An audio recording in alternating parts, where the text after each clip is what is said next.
วันเวลามันผ่านไปเร็วที่น่าเสียใจน่าเสียดายก็คือมันไม่ได้ผ่านไปเปล่าผ่านแล้วผ่านเลยแล้วเอาความแก่ให้เราเอาความพลัดพรากให้เราพาความตายใกล้เราเข้ามาเราผู้เป็นสัตว์ที่ยังต้องเวียนว่ายตายเกิดไม่รู้จบไม่รู้สิ้นเราก็ยังเผลอเราก็ยังมัวประมาทเหมือนกับว่าเราจะไม่ตายหรือบางคนก็เชื่อว่าตายแต่คิดว่าตายแล้วคงจบหรือยังไงจึงมัวเพลิดเพลินมัวกินมัวเล่นมัวสนุกสนานแข่งแย่งแข่งขันเอารัดเอาเปรียบกดขี่ข่มเหงชิงดีชิงเด่นถ้ามันยังมีความรู้สึกอย่างนี้ก็น่าเสียดายชีวิตที่ได้เกิดมาเป็นมนุษย์ได้มาพบพระพุทธศาสนาประโยชน์ที่ควรจะได้มันกับเสียไปอันนี้คงไม่ใช่คำพูดเล่นๆโยมลองนึกดูเถอะพิจารณาดูดีๆอาตมาเชื่อว่าญาติโยมทุกท่านเนี่ยได้เข้าวัดได้ทำบุญทั้งให้ทานทั้งรักษาศีลปฏิบัติธรรมฟังธรรมเจริญภาวนามาหลายคนก็ชั่วชีวิตแต่ดูเถอะแม้แต่ตั้งใจดีแล้วเป็น20 30 40 ปีมาเราได้อะไรเป็นเครื่องประดับจิตประดับใจบ้างความสงบแห่งจิตเกิดขึ้นหรือยังดับสังขารได้หรือยังไม่ใช่ง่ายทั้งที่เราเพียรทั้งที่เราตั้งใจบ่อยครั้งทั้งที่ตั้งใจทำดีแต่ก็เผลอไปคว้าเอาบาปก็บ่อยครั้งนี่มันเป็นเรื่องของความจริงเลยไม่ว่าเราไม่ว่าเขาไม่ว่าใครเรายังอยู่ภายใต้อำนาจของกิเลสของตัณหางานปฏิบัติธรรมฟังธรรมอย่างนี้มันจึงเป็นงานที่น่าอนุโมทนาอาตมาก็ไม่อยากให้เราผ่านไปเฉยๆจึงอยากให้เราเจริญสมาธิเจริญภาวนาเพราะฟังธรรมก็ต้องทำจริงๆถ้าทำเล่นฟังเล่นมันก็เล่นของจริงกับของเล่นมันคนละอย่างในขณะที่เราหัวเราะสนุกสนานรู้หรือไม่ว่าความตายก็ไม่ได้ปล่อยโอกาสความแก่ก็ไม่ได้ปล่อยให้เราผ่านไปขณะเรากินเราเล่นเราสนุกสนานความแก่ความเจ็บความตายเขาก็ทำหน้าที่ไล่หลังเรามาตลอดเวลาแม้แต่เราทำบุญให้ทานรักษาศีลฟังธรรมเจริญภาวนาความตายความแก่ความเจ็บเขาก็ทำหน้าที่ตามปกติทั้งคนดีคนชั่วคนบุญคนบาปมหาโจรหรือพระอริยเจ้าความแก่ความเจ็บความตายเขาก็ตามหลังมาทำหน้าที่โดยปกติไม่ได้สนใจว่าใครจะเป็นใครแต่ที่องค์สมเด็จพระบรมศาสดาสัมมาสัมพุทธเจ้าสรรเสริญยกย่องให้คุณให้ค่าก็ตรงที่บุคคลนั้นเป็นผู้ไม่ประมาท ไม่ประมาทในความยังหนุ่มยังสาว ไม่ประมาทในความไม่เจ็บไม่ไข้จะหนุ่มจะสาวจะแก่จะเฒ่าจะเจ็บไข้หรือแข็งแรงก็เพียรตั้งหน้าตั้งตาทำบุญทำกุศลสร้างประโยชน์ตนประโยชน์ท่านให้เต็มกำลังบุคคลชนิดนี้แหละที่พระพุทธองค์ยกย่องฉะนั้นในเมื่อเราทั้งหลายปฏิญาณตนเป็นพุทธมามกะเป็นพุทธบริษัทผู้ที่เคารพนับถือองค์สมเด็จพระบรมศาสดาเราก็ต้องทำในสิ่งที่พระองค์ชี้ทางชี้แนะสิ่งที่พระองค์ทรงชื่นชมชื่นชอบการฟังธรรมปฏิบัติธรรมฟังธรรมให้เห็นธรรมเราก็ฟังบ่อยฟังธรรมให้เห็นธรรมไหมให้เข้าใจไหมจริงๆธรรมะนั้นไม่ได้อยู่ที่ไหนธรรมะอยู่ที่เราอยู่ที่กายที่จิตสุขก็อยู่ที่จิตทุกข์ก็อยู่ที่จิตคนดีก็เพราะใจดีคนร้ายก็เพราะใจร้ายจะเป็นคนโลภก็เพราะใจโลภจะเป็นพระก็ใจนี้เป็นไม่ใช่ร่างกายไม่ใช่เครื่องแต่งตัวพระจริงๆในพุทธศาสนาพระโสดาบันยังอยู่ในคราบของชาวบ้านมีครอบมีครัวมีผัวมีเมียนางวิสาขาเป็นพระตั้งแต่อายุ7 ขวบเด็กน้อยเห็นไหมฉะนั้นเครื่องแต่งตัวนี้ก็เป็นเครื่องหมายเป็นสัญลักษณ์แต่ที่สำคัญที่สุดคือใจในเมื่อใจสำคัญเราก็ต้องมาจัดการที่ใจนี้เป็นหลักการฟังธรรมที่จะให้มันละเอียดลงไปส่งเสริมบรรยากาศของบุญของกุศลของธรรมถ้าเราได้เพียรนั่งสมาธิกลั่นจิตกลั่นใจพอสมควรมันจะถึงละเอียดจิตนิ่งจิตละเอียดก็จะพิจารณาธรรมให้ละเอียดลงไปจริงๆนั้นโยมลองนึกดูชีวิตเถอะตั้งแต่จำความได้จนวันนี้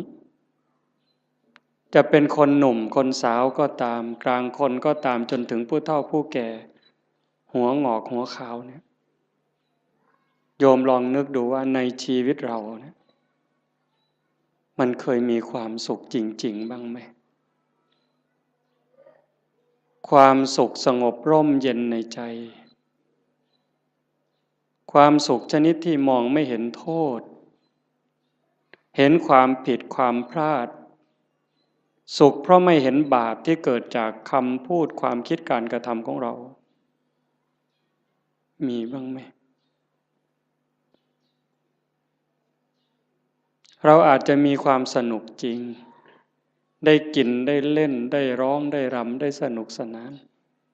เราก็จะเข้าใจว่ามันเป็นความสุขแต่ลึกๆมันมีความรุ่มร้อนเผาลนอยู่ชีวิตชนิดนี้นี่เป็นชีวิตที่ขาดทุน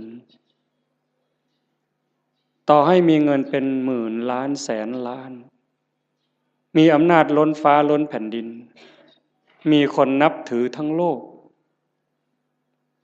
แต่ถ้าหากนึกถึงการกระทำของตนเองเมื่อไหร่มีความรู้สึกว่าไม่สบายใจแม้จะมีอำนาจไม่กลัวใครแต่กลัวเขารู้ไม่ได้กลัวเขาจับติดคุกติดตารางหรือเขาจะดูหมิ่นดูแคลนเขาจะเอาไปทำอะไรไม่ได้กลัวตรงนั้นแต่กลัวเขารู้ เท่านั้นความสุขก็หายแล้วแม้จะขู่ด้วยสายตาขู่ด้วยคำพูดคนที่รู้เรื่องของเราก็กลัวจนหำหดแต่ตนเองก็กลัวยมบาลจะรู้อยู่เองชนิดนี้แล้วมันหาความสุขไม่เจอความสุขสงบร่มเย็นจริงๆไม่ได้ตรงกันข้ามต่อให้ยากจนข้นแค้นหูหนวกตาบอดขอทานเลี้ยงชีวิตหากพิจารณาดูแล้วคำพูดความคิดการกระทำของตัวเองนึกถึงทีไรแล้วชื่นใจอิ่มใจภูมิใจสบายใจยิ่งคนรู้คนก็จะมีความสุขตามจะมีความภาคภูมิใจด้วยนั่นแหละเป็นความสุขจริงๆแม้บุคคลพวกนั้นจะตาบอดหูหนวกขอทานเลี้ยงชีวิตแต่นั่นคือเศรษฐีนั่นคือคนรวยรวยบุญรวยกุศลวันนี้เป็นวันฟังธรรมวันธรรมสวนะญาติโยมอำเภอโพนทรายอำเภอสุวรรณภูมิอำเภอรัตนบุรีบางกลุ่มบางหมู่บ้านได้มารวมกันฟังธรรมที่วัดบ้านโพนทองแห่งนี้แต่มาว่าคนไม่มีบุญเนี่ยก็จะไม่มีโอกาสมาร่วมงานบุญแบบนี้ไม่สนใจไม่ใส่ใจเป็นเรื่องธรรมดาเป็นเรื่องปกติที่พระพุทธองค์บอกว่าคนทั้งหลายสัตว์ทั้งหลายนี่ที่เกิดมาในโลกนี้เมื่อสิ้นชีวิตตายจากโลกนี้ไปโอกาสจะไปแออัดยัดเยียดกันอยู่ในอบายภูมิมีนรกเป็นต้นนั้นมากมายเหมือนเม็ดดินในภูเขาหิมาลัยมีส่วนน้อยเท่ากับดินที่ติดในเล็บมือที่ตัดสั้นเสมอเนื้อเพียงแค่นิ้วเดียว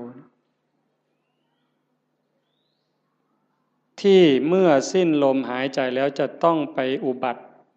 บังเกิดอย่างสุคติโลกสวรรค์มีน้อยนิดเดียวเหมือนกับดินที่ติดในเล็บที่ตัดสั้นเสมอเนื้อแต่ส่วนใหญ่จะไปแออัดยัดเยียดกันอยู่ในนรกบ้างเปรตบ้างอสุรกายบ้างสัตว์เดรัจฉานบ้างมากมายเหมือนเม็ดดินในภูเขาหิมาลัยยิ่งเวลาปัจจุบันมันยิ่งเด่นชัด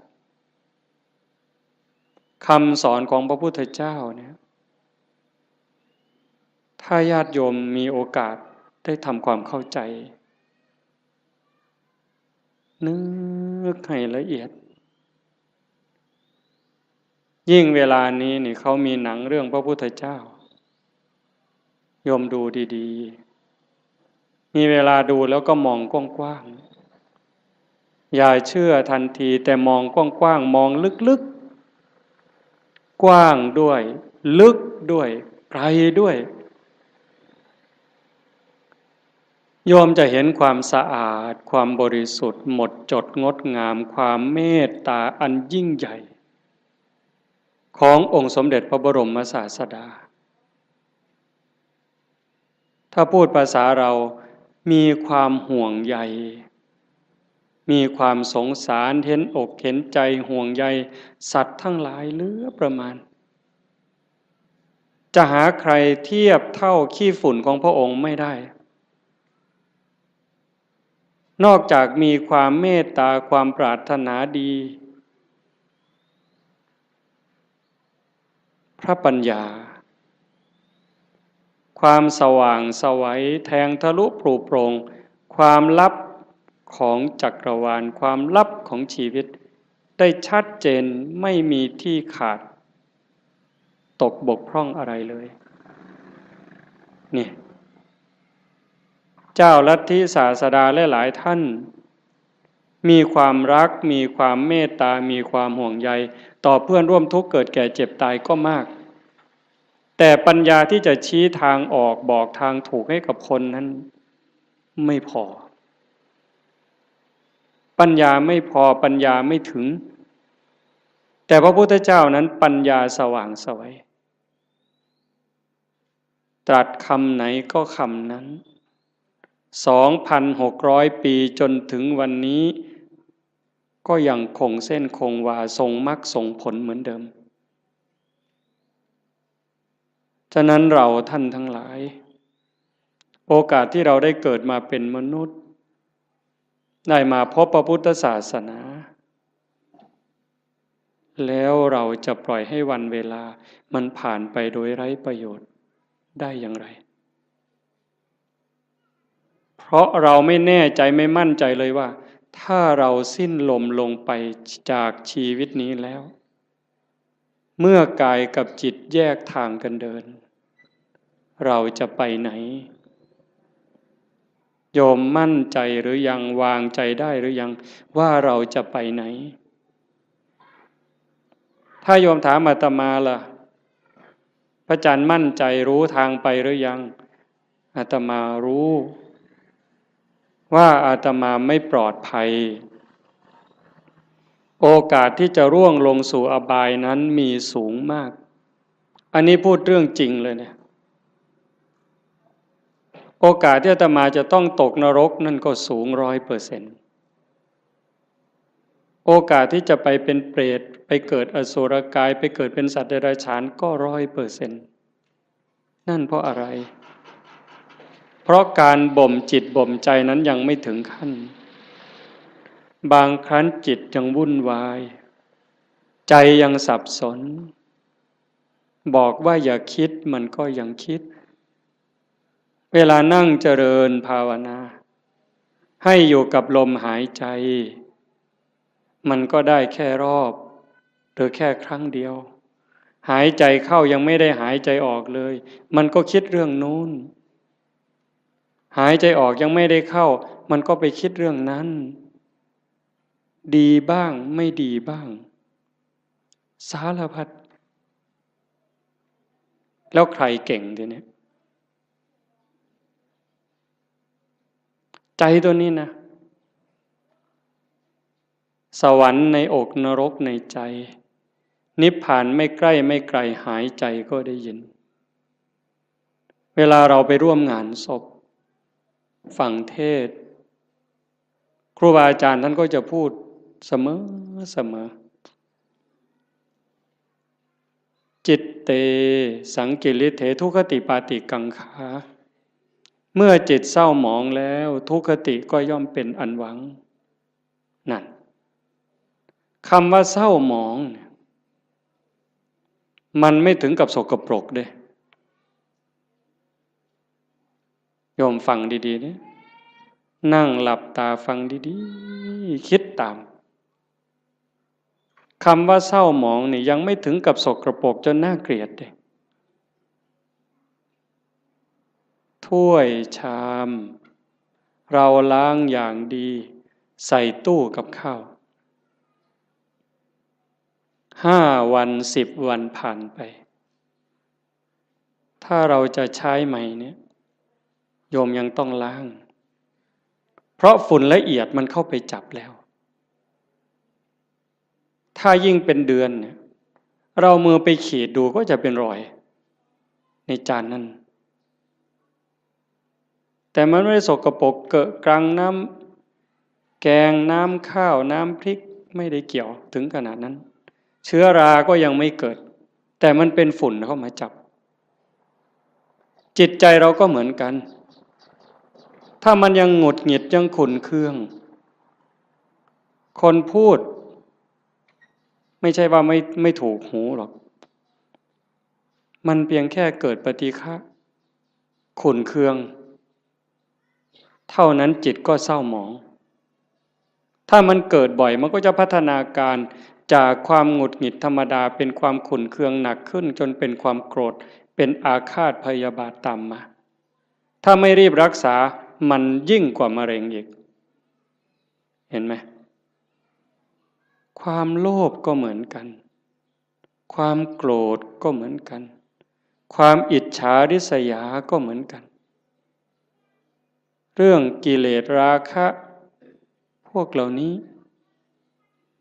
นิวรณ์เครื่องกั้นกามราคะเห็นไหมยิ่งปัจจุบันเนี่ยจิตใจคนไหลลงต่ำเรื่องผัวเรื่องเมียเรื่องเพศกามารมณ์เนี่ยมันกัดกินใจคนเนี่ยไม่รู้หนุ่มรู้แก่ไม่มีเวลากลางวันกลางคืนไม่รู้ใครเป็นใครเพราะมันมีสิ่งยั่วยุตลอดเปิดโทรทัศน์ขึ้นมันก็ยั่วแล้วเปิดวิทยุแทบขึ้นมันก็ยั่วแล้วยิ่งมีโทรศัพท์เล่นอินเทอร์เน็ตอะไรเฟซไลน์ลงไปนี่มันจะมีทั้งหมดเขาบอกอย่างนั้นก็จะไปเห็นอะไรหลายอย่างจิตก็จะแตกใจก็จะพังลูกหลานเราก็จนไม่เคารพพ่อแม่ลูกหลานไม่เคารพไม่เชื่อฟังพ่อแม่ลูกศิษย์ไม่เคารพครูบาอาจารย์พระเนนบางครั้งก็ไม่อยู่ในร่องในรอยเพราะสิ่งเหล่านี้จึงไม่แปลกที่พระพุทธเจ้าว่าจะไปแออัดยัดเยียดกันในนรกบ้างเปรตบ้างอสุรกายบ้างมากมายเหมือนดินในเม็ดดินในภูเขาหิมาลัยแต่มันก็ไม่เหลือวิสัยถ้าใครฝึกใครฝนใครอบรมบ่มจิตบ่มใจเนี่ยเพียรวันนี้ยังไม่ได้แต่ไม่ลดไม่ละในขณะที่เราเพียรฝึกขัดเกลาจิตใจตนเองแม้มันยังไม่สงบแต่บุญนั้นเราได้แล้วบุญนี่มันเกิดบุญนั้นมันได้ถ้าเราเพียรเราขัดเราเกลาจนกั้นจิตไว้หายใจเข้าก็ชัดเจนหายใจออกก็ชัดเจนช่วงที่เราเห็นลมเข้าชัดเจนลมออกชัดเจนช่วงนั้นกิเลสขาดไปจากใจ1 รอบ2 รอบ3 รอบขยายยืดเวลาให้มันมากขึ้นมากขึ้นมากขึ้นพอเรารู้จักขยายเวลาให้จิตอยู่กับความว่างจากความยึดมั่นหมายแห่งความเป็นตัวตนได้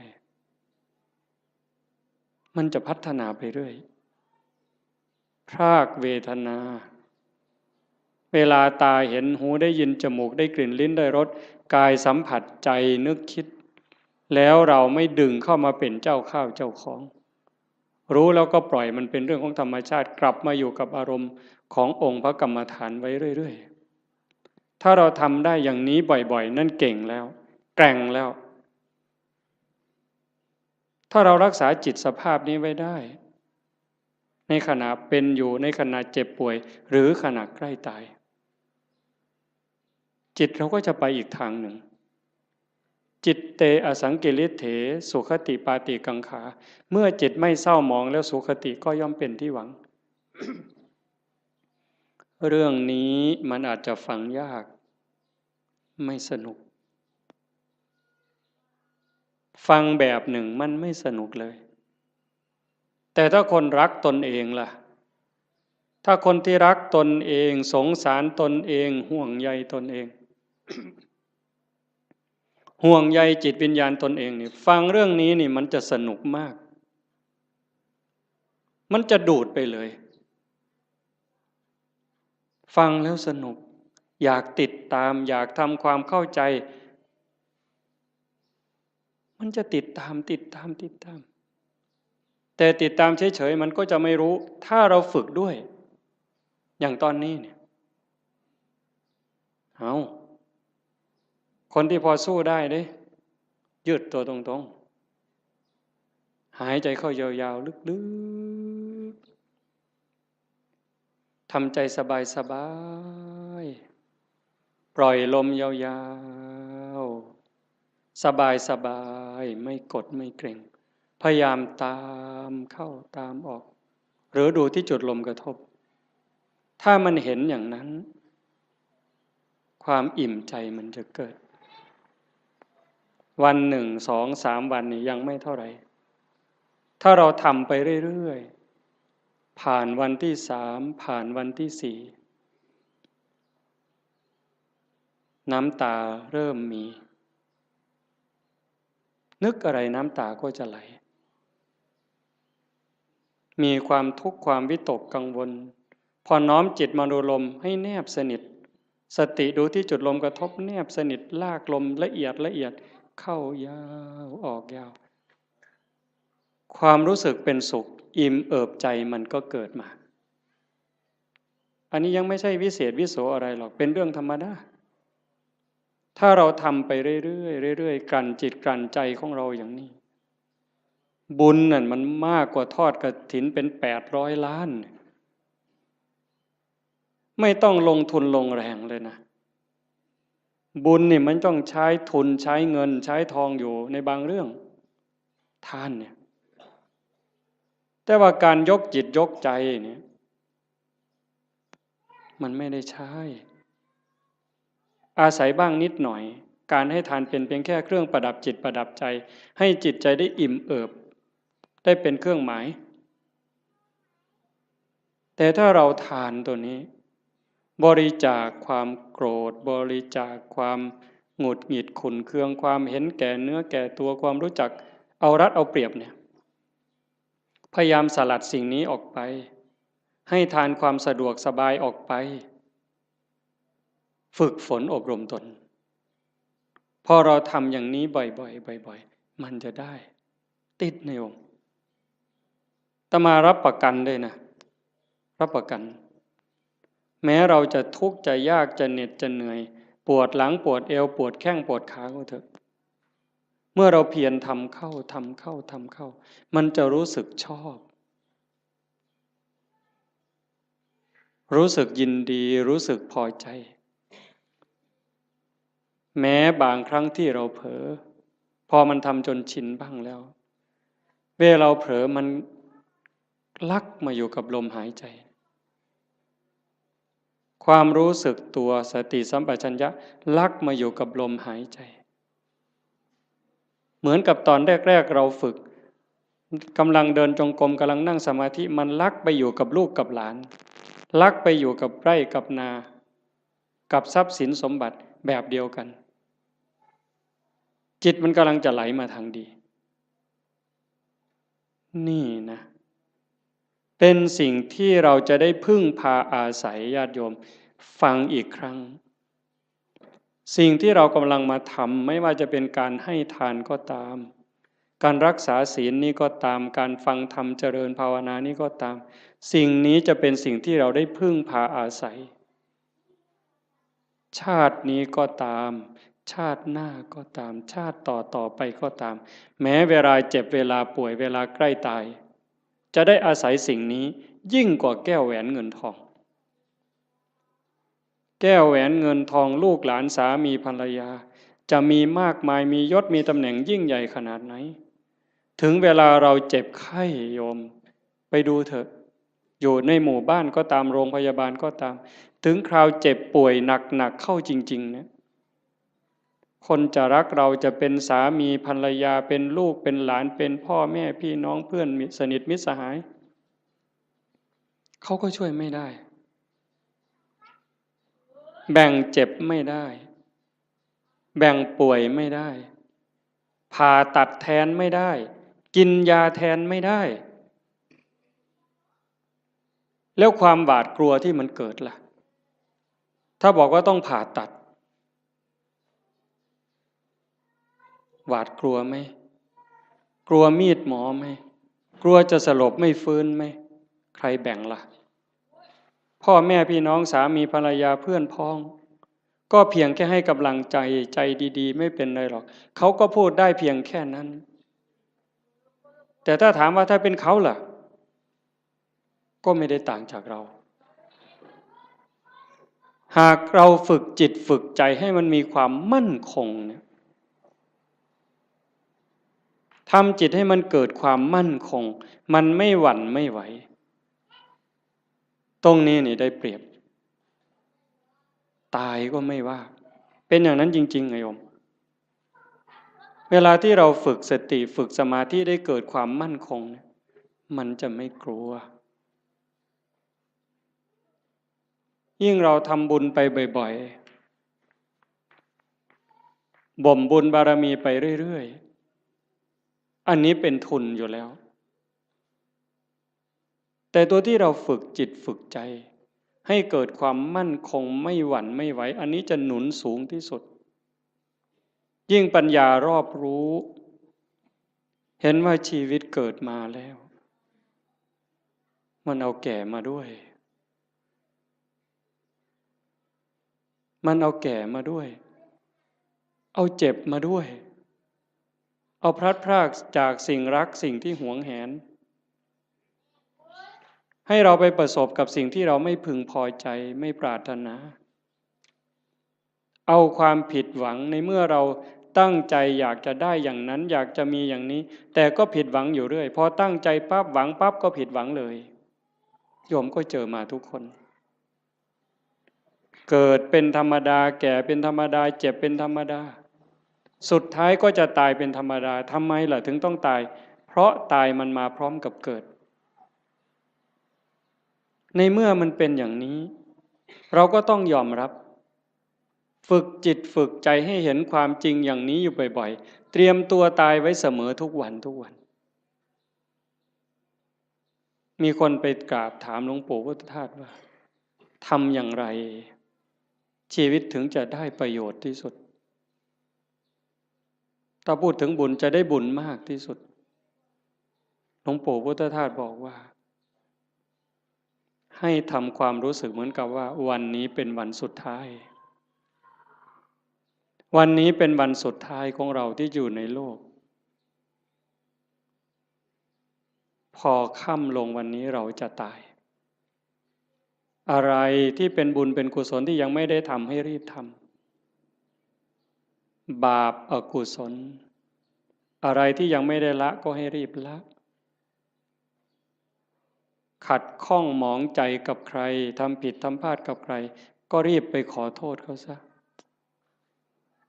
ใครทำคุณทำประโยชน์กับเรายังไม่ขอบคุณเขาด้วยปากหรือไม่ได้ขอบคุณเขาด้วยใจก็รีบซะในเมื่อเราขอบคุณเขา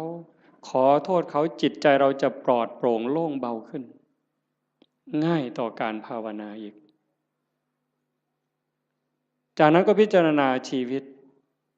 มันไม่มีอะไรเป็นของเราเลยโยมดูเถอะอันนี้โยมอย่าเชื่ออาตมานะโยมใช้สมองของโยม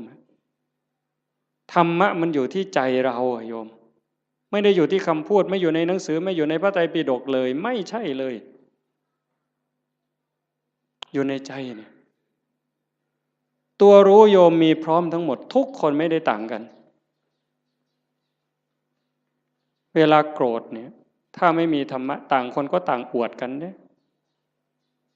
อวดความเกรี้ยวกราดความแกร่งกล้าความ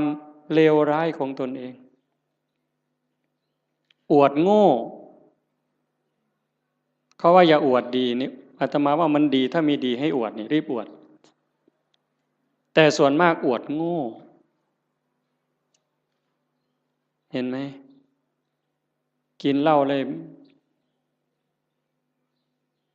หลายลังก็ไปอวดเขาว่ากินได้หลายลังอวดโง่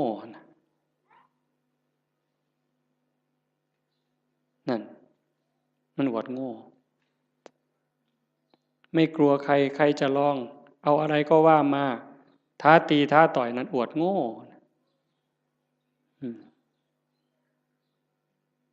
แล้วทำไมว่านั่งสมาธิได้3 วันไม่ขยับเลยมาแข่งกันไหมเนี่ยทำไมไม่มีใครคุยตัวนี้แต่เรื่องกินเหล้าเรื่องเล่นการพนันเรื่องเจ้าชู้ซ้ำซ้อนเรื่องลักเรื่องขโมยเอามาอวดคุยกันโอ้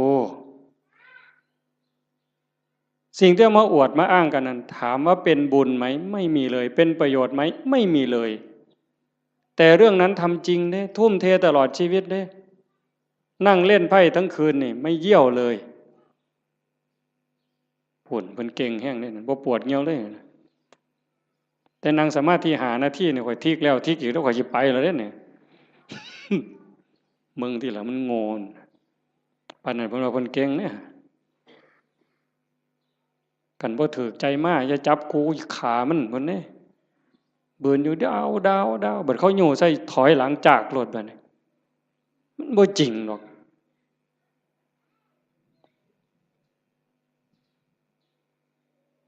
แต่เวลาทำคุณงามความดีนี่โอ้ยบ่คักแม่ใหญ่บ่คักเพิ่นเด้เพียรในการประพฤติปฏิบัตินี้ก็ไม่เท่าไหร่แต่ก็ยังดีเรามาขนาดนี้ก็ให้เราเข้าใจว่าเรากำลังเก็บเกี่ยวสัมภารธรรมค่อยๆเก็บค่อยๆตำเก็บกรรมเพิ่มเติมทีละนิดทีละหน่อยอย่าสนุกสนานมากหัดพรากด้วยดิหัดพรากจากลูกจากหลานบ้าง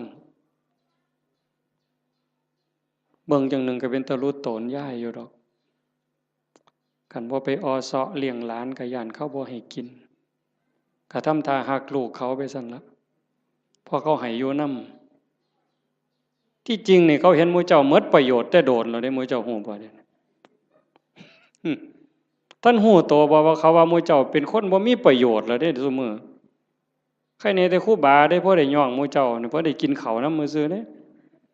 คันลองหมู่เจ้าจังหันบ่ได้โลดครูบาก็บ่เบิ่งหมู่เจ้าพอตายคือกันนี่หิฟ้าวเฮ็ดบุญฟ้าวภาวนาลงวัดลงว่าเอาจริงเอาจังมันสิมีเวลาอีกจักมื้อเจ้าว่าอีกจักหน่อยก็ออกพรรษาแล้วอีก7มื้อนึงลมวีวีมื้อนี้ไทจำบีก็ออกเที่ยวซั่นเด้เพิ่นว่าลมวีวีไทจำบีออกเที่ยวจักสิไปไสแล้วไทจำบีก็ได้ผู้สิตายแน่นี่ล่ะหาเลิกหายามแล้วเพิ่นสิสึกเพิ่นสิไปรวยเพราะปันเก่าหั่นล่ะมันสิได้พอ3 มื้อบ่หัวตีดินคือเก่าอย่ามาคุยโตเว้ยสิสึกไปเลี้ยงแม่บ่มีผู้อยู่นำพ่อนำแม่เพิ่นโอ้คือดอกโอ้ยบ่เห็นกลุ่มมือจักหลายออกไปปั๊บศพอยู่แก่คันหัวพุ่น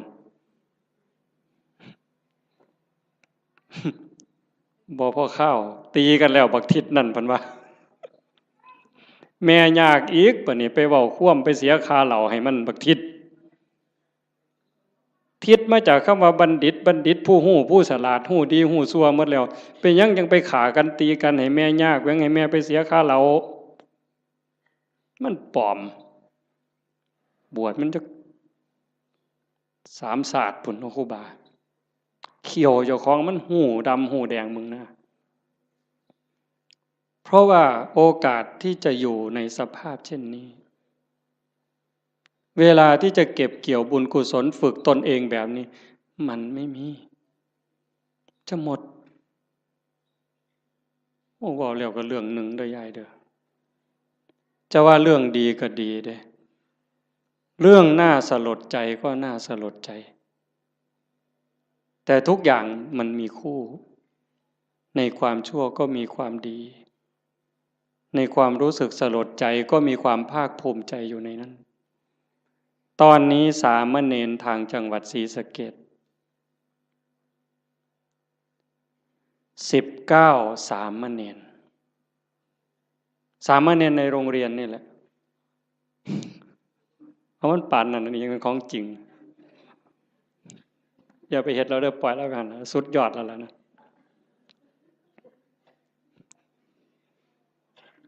สามเณร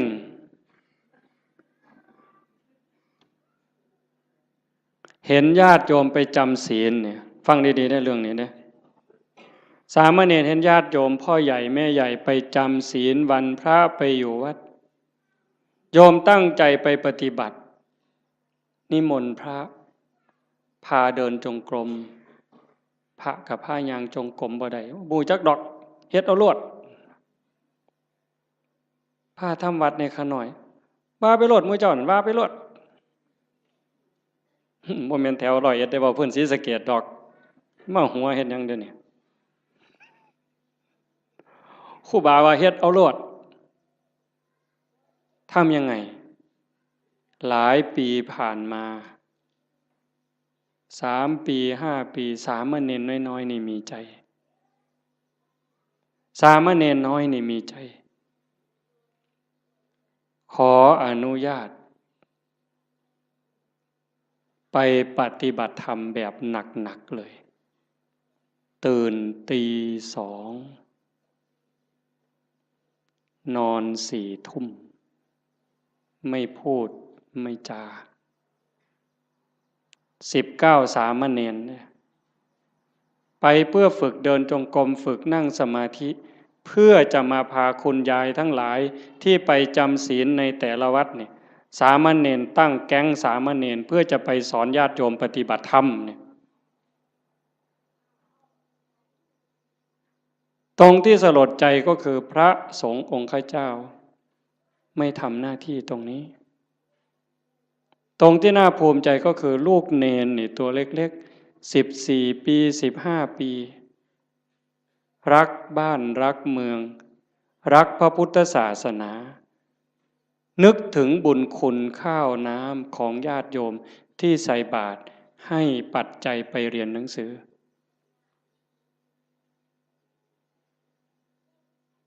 เหตุการณ์นี้เกิดขึ้นแล้วอาตมาได้ยินข่าวอาตมาก็จะสนับสนุนเต็มกำลังเลยตัวเนี้ยดังนั้นญาติโยมโอกาสที่เราจะมีโอกาสมาร่วมกันฟังธรรมประพฤติปฏิบัติมีครูบาอาจารย์ที่ชักชวนวิงวอนขอร้องให้เราทำอย่างนี้ไม่ใช่เรื่องง่ายเป็นเรื่องที่หายากที่สุดในเมื่อเราได้แล้วมีแล้วพบแล้วเจอแล้วอย่าปล่อยให้มันผ่านไปเปล่าให้เราได้ตั้งใจฝึกฝนอบรมบ่มจิตบ่มใจตนเองอย่าไปเสียดายอย่าไปอาลัยกับความสุขความสบายแบบโลกมากนักอย่าไปอยากร่ำอยากรวยถ้าจะรวยมันก็รวยแล้วเฮ็ดมาตั้งแต่หัวทอบักแข่งหมดตั้งแต่เป็นบ่าวเป็นสาวก็เฮ็ดมาเต็มกำลังแต่งการแต่งงานมีขอบมีขั้วก็หัวหมุนก้นซุบปากกัดตีนยันบาแบกหลังหนุนคำบ่ได้ยืนขึ้นบ่ได้อยู่ปานนั่นมันก็บ่พ่ออยู่พ่อกินบัดหัวงอกก่อนซ่อนเราสิหวังรวยนี่ห้วยหมู่ข่อยว่าเจ้ากินยาพิษเม็ดแล้วข่อยว่าเนี่ยข่อยว่าเจ้าบ่พบปัวแล้วขันรวยเจ้ารวยแต่เหิงแล้วสิมารวยเอามือนี่มันบ่แม่นแล้วล่ะพี่ภาษาถามล่ะยามใดเท่านั้นสิมาแม่นบ่ยายได้ยินบ่ย่างผ่านเม่นมายายมาเอิ้นใส่บ่ยายเย็นมาหลายมื้อแล้วตัวบ่ว่าตัวฝ่าวเขามันมีอีหยังเป็นของเฮาเนี่ยก็คิดเบิ่งดีๆอีหยังที่เฮาควรอยากได้หลายๆบอกแนวนี้บ่แม่นให้ขี้คร้านเด้อโอ้ยฟังเทศน์แล้วเป็นอีกูนอนซะดอกเพิ่นสิว่าก็บ่แม่นอีกแนวนั้นเฮ็ดตามสมควรตามกำลังให้มันได้พระพุทธเจ้าเพิ่นบ่สอนให้ขี้คร้านขยันแฮงแต่ดีแต่ว่าให้ฮู้ว่า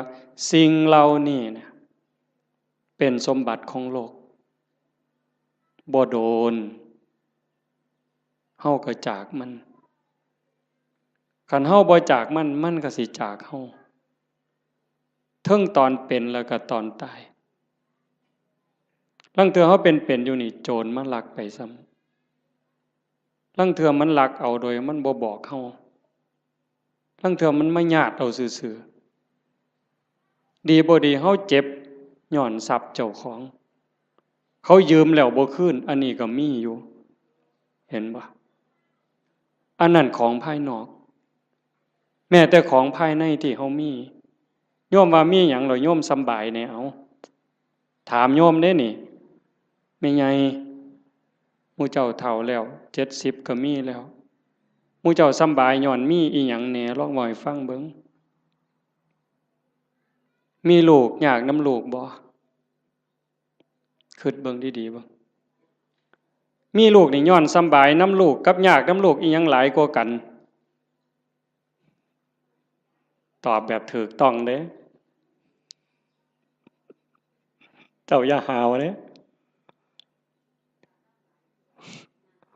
อย่ามาบอกเอาใจอาตมาเด้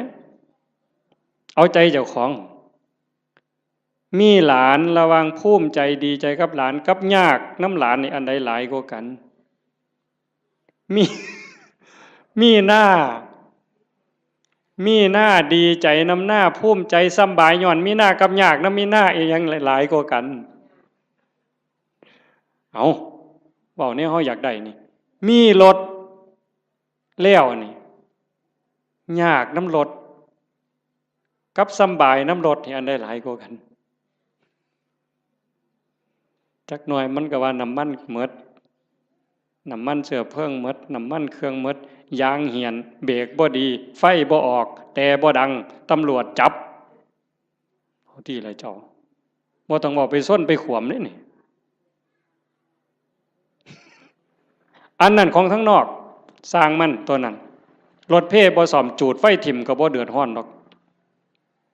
เว้าพื้นเจ้านี่บัดเจ้ามีตานี่เจ้ายากน้ำตาบ่เอา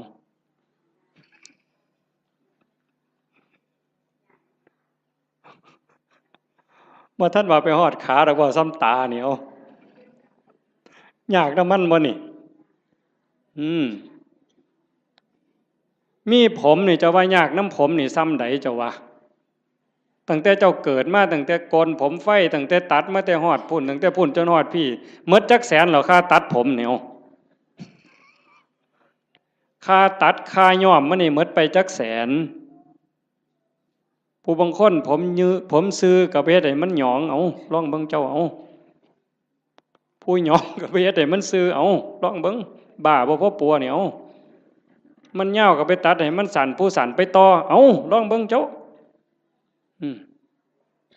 ผู้ผมดำก็ไปย้อมผมแดงเอาลองลองเบิ่งยากสำเร็จนี่ย้ำผมเหนียวหวยบ่ต้องบอกถึงมันเป็นรังแค่บ่ต้องบอกถึงกับสากับล่างได้นี่ซ้ำยากน้ำสียากน้ำหวีมันนี่ก็พอแห้งแล้วมือหนึ่งหวีแสกกลางมือหนึ่งเป๋ไปทั้งซ้ายมือหนึ่งเป๋ไปทั้งขวามือหนึ่งหวีเสยไปทั้งหลังขย่อมพ่อใหญ่กำนันเนี่ยหมอหนึ่งหวีทั้งงอนมาปกไว้หน้าผากเนี่ยลองเบิ่งทีละคนมันยิ่งยากสำเร็จยากสำน้ำผมซื่อๆเนี่ยบอกผื่นป่าคนเนี่ยแต่มามันพอสมควรด้วยเนี่ยมู่ว่าของยากจักเม็ดเนี่ยตั้งแต่ก่อนหวีเรียบร้อยสมมุติมันเฮ็ดเป็นตั้งเฮ็ดหัวจรวดขึ้นมาอีกก็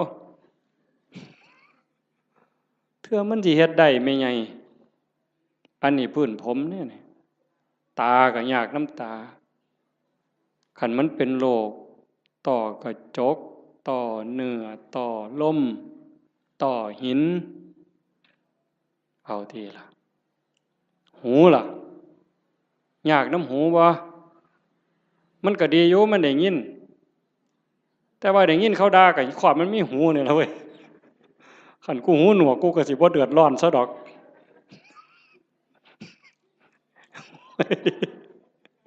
มึงที่ละว่ามันดีบนไหนล่ะพระเจ้าว่าบ่เนี่ยพระพุทธเจ้าเพิ่นสอนกรรมฐานนี่หลวงพ่อเจ้าคณะอำเภอหลวงพ่อเจ้าคณะตำบลเป็นอุปชฌาย์พร้อมบวชเนียนก็ตามเลยเพิ่นให้เฮียนกรรมฐานเกษาผมทั้งหลายโลมาขนทั้งหลายหน้าขาเล็บทั้งหลายตะโจอีหยังทันตาฟันตะโจหนังผมขนเล็บฟันหนังตั้งแต่ขนตาซื่อๆนี่ไม่ไงยากบ่ขนตาเจ้าวะมันก็บ่ได้ยากนะมันปานใดล่ะมันอยู่ซื่อๆบัดมันโลนเข้ามาแท่งเข้าทั้งในนี่เจ้าโอ้ยกูมาคือละงนหวยคักแต่น้อบัดนี้เนาะขนตาซื่อๆนี่ได้นี่บ่พอล้มพอตายแต่มันหันหนหวยเนาะแขวบาดนี้เอาผมขนเล็บเอาเล็บก่อนตัดมาหลายปานใดนี่เล็บหมดมีดจักดวงขูดไปเท่าใดอันนี้ง่ายๆได้แบบครูบาตัดทิ่มแล้วกันแล้วแต่ขันของไม่ออกได้บัดนี้ ซุมื้อนี้ย้อมสีซื่อๆก็บ่พอจักเอาหยังมาแต้มอีกบัดนี้โอ้ยแต่งเล็บเทื่อนึงนี่ซื้อปุ๋ยได้3กระสอบแม่ใหญ่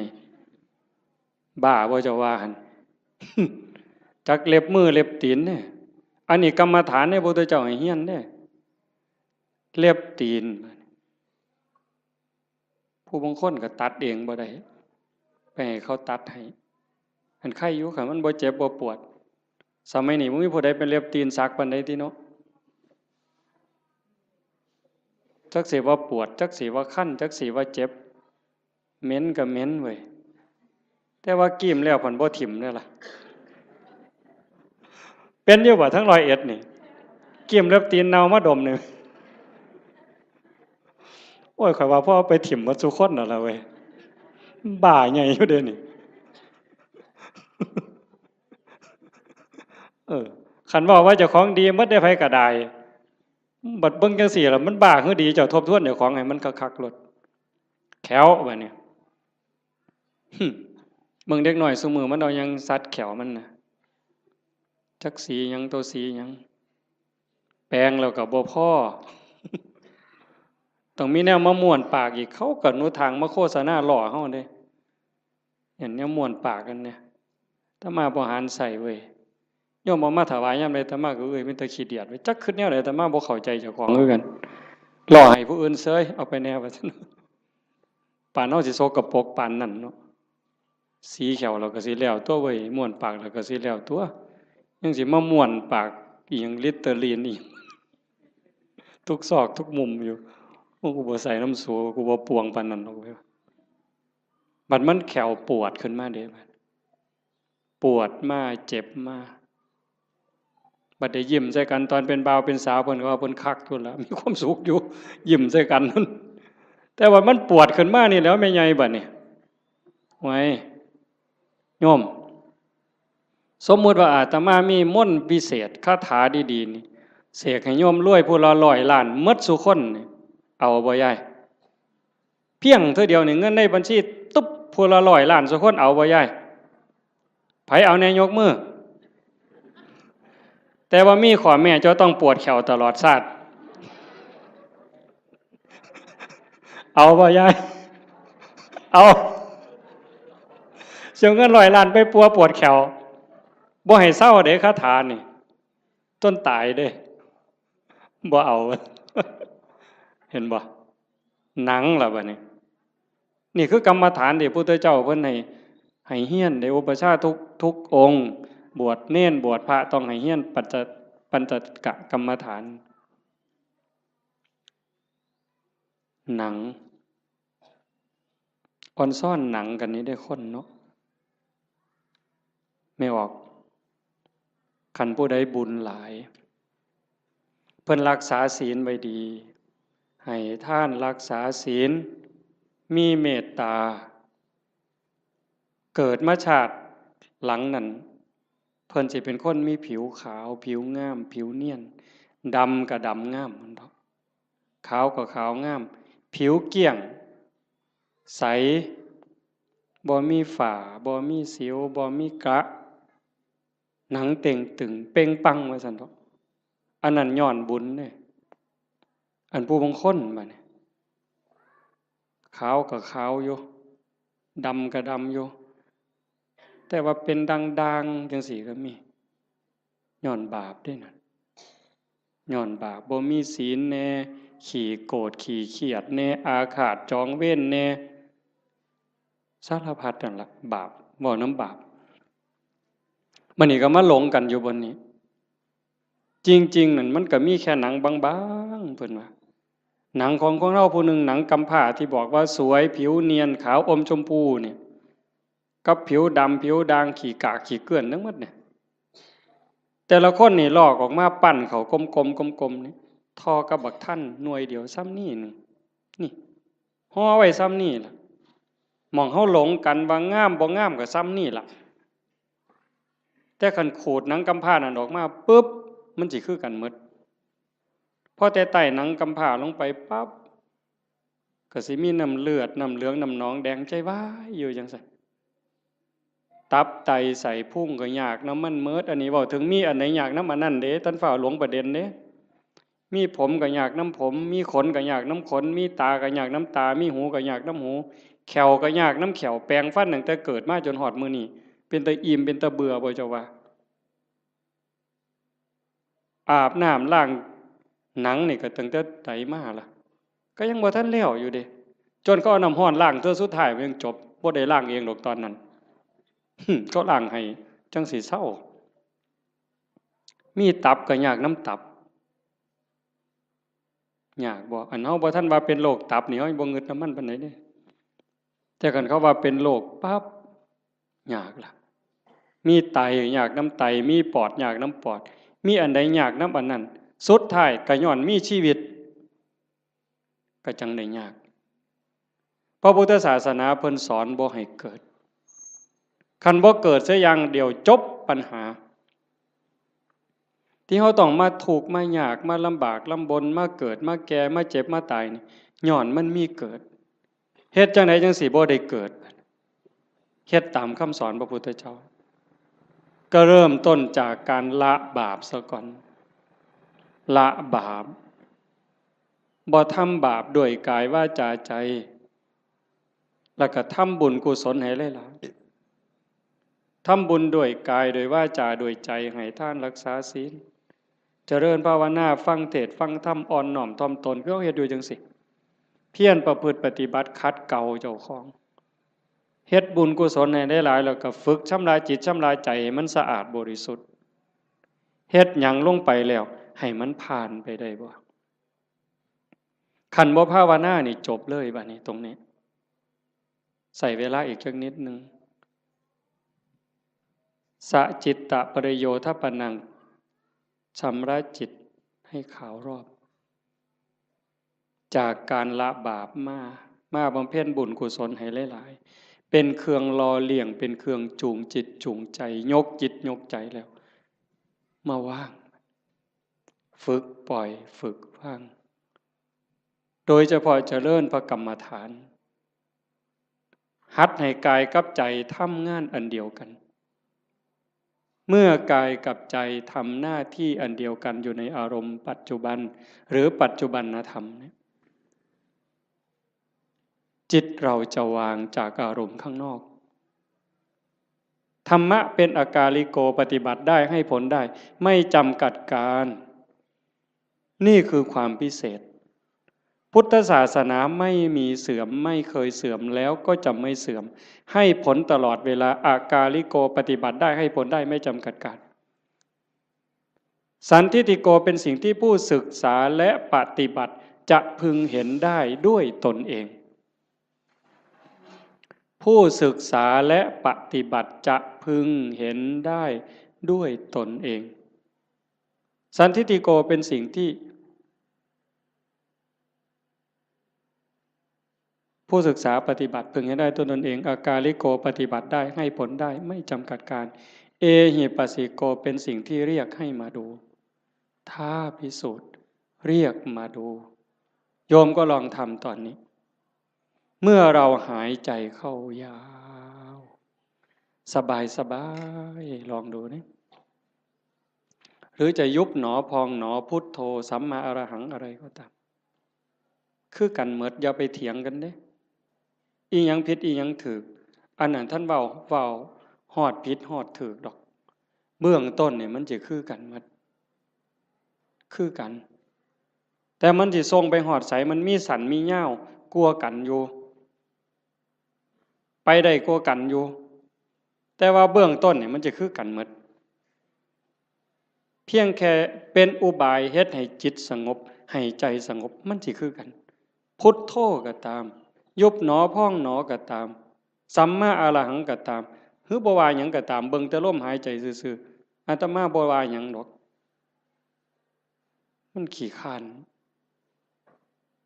คันใช้ก็ใช้เสริมจักนิดนึง5 นาที10 นาทีพอได้เรื่องแล้วก็ปล่อยส่วนมากก็เบิ่งลมหายใจเข้าลมหายใจออกลองเบิ่งตอนนี้หายใจเข้ายาวสบายสบายไม่กดไม่เกร็ง ออกยาวสบายสบายไม่กดไม่เกร็งหายใจเข้าก็รู้หายใจออกก็รู้ลมสั้นก็รู้ลมยาวก็รู้ลมหยาบก็รู้ลมละเอียดก็รู้เฮ็ดอยู่ซ้ำนี้ละเมื่อเฮาเฮ็ดไปเรื่อยๆเรื่อยๆพ่อใจเฮ็ดยินดีเฮ็ดสงบหรือบ่สงบบ่เกี่ยวหวังอย่างเดียวว่าเราทำเพื่อบูชาพระพุทธเจ้าถวายเป็นพุทธบูชาคิดเอาซ้ำนั้นบ่ต้องหวังดอกว่าสิไปเห็นเลขเห็นหวยเทวบุตรเทวดานรกสวรรค์สิให้ดีกว่าไผก็บ่ว่าบ่อยากให้ไผย่องซ้ำบ่งึดแต่เฮาจะเฮ็ดเพื่อถวายเป็นพุทธบูชาแต่อย่าลืมว่าทุกครั้งที่เรามีสติในปัจจุบันธรรมหายใจเข้ารู้หายใจออกรู้นั่นเป็นการพรากจิตจากอดีตพรากจิตจากอนาคตถ้าอยู่กับปัจจุบันได้นั่นคือชำระจิตอยู่ตลอดถ้าเราย้อนไปสู่อดีตปั๊บความทุกข์จะเกิดทันทีอย่าเชื่อเด้ผู้ศึกษาและปฏิบัติจะพึงเห็นได้ด้วยตนเองเด้เมื่อจิตย้อนไปสู่อดีตจะเป็นต้นเหตุทันทีจิตที่ส่งออกนอกเนี่ยเป็นสมุทัยผลที่เกิดจากจะส่งจิตออกนอกเนี่ยจะเป็นทุกข์ย้อนไปอดีตปั๊บคือเห็นตอนเป็นบ่าวเป็นสาวมือเจ้าไปเลี้ยงงัวไปจีบกันเป็นยังไงคือหอดความเก่าความหลังจิตหล่องลอยไปแล้วลังเธอก็ดีใจก็ย้อนความหลงนั่นแหละทุกข์ได้ฮะเห็นเขาว่าให้เสียใจเห็นเขานอกใจคือคนนั้นด่าคนนี้ว่าเฮาคนนั้นเอาเปรียบเฮาทุกข์อีกโกรธอาฆาตเป็นทุกข์เห็นบ่ขันบ่ย้อนไปอดีตเตลิดไปสู่อนาคตมื้ออื่นสิเป็นจังใดสิกินหยังอยู่หยังลูกสิเป็นจังใดหลานสิเป็นจังใดทุกข์อีกล่ะวาดวิมานในอากาศหวังกระทุกข์แต่ขันอยู่กับปัจจุบันปั๊บย้อนกลับมาอยู่ในลมหายใจหรืออยู่ที่พุทโธหรือสัมมาอรหังยุบหนอพองหนอปั๊บจิตพรากจากอดีตพรากจากอนาคตมาอยู่กับปัจจุบันจิตจะมีความสงบขึ้นมาถ้าเขาทำให้มันต่อจากหนึ่งรอบหายใจเข้ายาวรู้ออกรู้หนึ่งรอบเข้ายาวออกยาวสองรอบขันติดต่อกันหนึ่งรอบสองรอบสามรอบสี่รอบเก่งเด้บ่เฮ็ดได้ง่ายปานใดเด้ลองเบิ่งนี่เอายืดตัวตรงๆสบายๆแขนขาบ่ต้องเกร็งหายใจเข้ายาวออกยาวให้มันเห็นหนึ่งรอบถือว่าเก่งแล้วเห็นลมเข้ายาวๆออกยาวๆแบบจิตบ่แป๊บๆบ่ไปทั้งหน้าบ่มาทั้งหลังแต่อยู่กับหม่องจุดลมกระทบหรือสิตามลมไปก็ตามเห็นจังสั่นชัดเจนปั๊บนี่แม่ใหญ่ได้บุญหลายกว่าทอดกฐินเด้อเห็นลมเข้าลมออกรอบเดียวนี่ล่ะหายใจเข้าปั๊บสุดปุ๊บมันหยุดนิดนึงมันออกมายาวปึ๊บหยุดปุ๊บซ้ำนี่ได้หลายกว่าทอดกฐินหนึ่งกองขันมันได้สองรอบล่ะหลายกว่ากฐินสามกองขันมันได้สามรอบหลายกว่ากฐินห้ากองเฮ็ดไปเรื่อยความมั่นคงความหนักแน่นความมีเหตุมีผลมันจะเกิดขึ้นมาเลยอาตมาเห็นแนวนั้นเด้ความมั่นคงความบ่ย้านบ่หวั่นบ่เกรงคันมันถึกแล้วก็ถึกโลด ตรงนี้มันจะเป็นสมบัติซอยเฮาย่ามเจ็บย่ามไข้ย่ามผิดหวังย่ามสมหวังมันก็จะไหลไปเรื่อยจากการได้ความสงบความร่มเย็นบางสีบ่หาแต่หลายดอกบ่ทันเก่งอีหยังดอกซำนั้นแต่มันจะพัฒนาไปมันจะลุ่มลึกไปโดยลำดับลาดเอียงไปโดยลำดับไม่โกรกชันเหมือนภูเขาขาดพระพุทธเจ้าพูดว่าซั่นเด้ธรรมะของพระองค์นั้นลุ่มลึกไปโดยลำดับลาดเอียงไปโดยลำดับไม่โกรกชันเหมือนภูเขาขาดมันจะคอยเพิ่มคอยเติมคอยเพิ่มคอยเติมความหนักแน่นความร่มเย็นหลายขึ้นความสุขหลายขึ้นนะยายพระพุทธเจ้าเพิ่นบอกว่านัตถิสันติปรังสุขขังความสุขอื่นยิ่งกว่าความสงบไม่มีบ่มีวันเถียงเด้ความสุขอื่นยิ่งกว่าความสงบบ่มีอันนี้เพียงแค่เฮาสงบกายสงบภายนอกการเฮาอยู่บ้านเสียงโทรทัศน์เสียงหมาเสียงแมวเสียงลูกเสียงหลานเสียงวิทยุเสียงมอเตอร์ไซค์เสียงเด็กน้อยตีกันขากันหายแอวหนหูหนหวยจักหยังตัวหยังเป็นจังไดบัดเฮามาอยู่วัดปุ๊บงัวก็บ่ยากหน้าก็บ่ยากหลานก็บ่ยากลูกก็บ่ยากอยู่แต่เจ้าของเป็นจังไดซ้ำนี่สำบายขึ้นอันนี้ทั้งนอกเด้ถ้าใจเฮาที่มันเคยวุ่นวายเดี๋ยวก็ไปฮักเดี๋ยวก็ไปสั่งเดี๋ยวก็อิจฉาเดี๋ยวก็น้อยใจเดี๋ยวก็ดูหมิ่นดูแคลนผู้อื่นรักโกรธเกลียดกลัวทั้งรักทั้งโกรธทั้งเกลียดทั้งกลัวทั้งย่านมันรบกวนจิตอยู่ตลอดขึ้นลงแต่คันเฮาอยู่กับลมหายใจคือพุทโธปึ๊บหายใจเข้ารู้หายใจออกรู้ปึ๊บเข้าหูออกหูเข้าหูออกหูจิตเริ่มนิ่งลงสงบลงสงบลงความอิ่มใจมันจะค่อยเกิดเอาไปเอามาพอ3 มื้อ4 มื้อ5 มื้อนั่งอยู่ซื่อๆน้ำตาก็ไหลดิไม่ออกสิเคยหลายคนเวลาตั้งใจเฮ็ดเนี่ย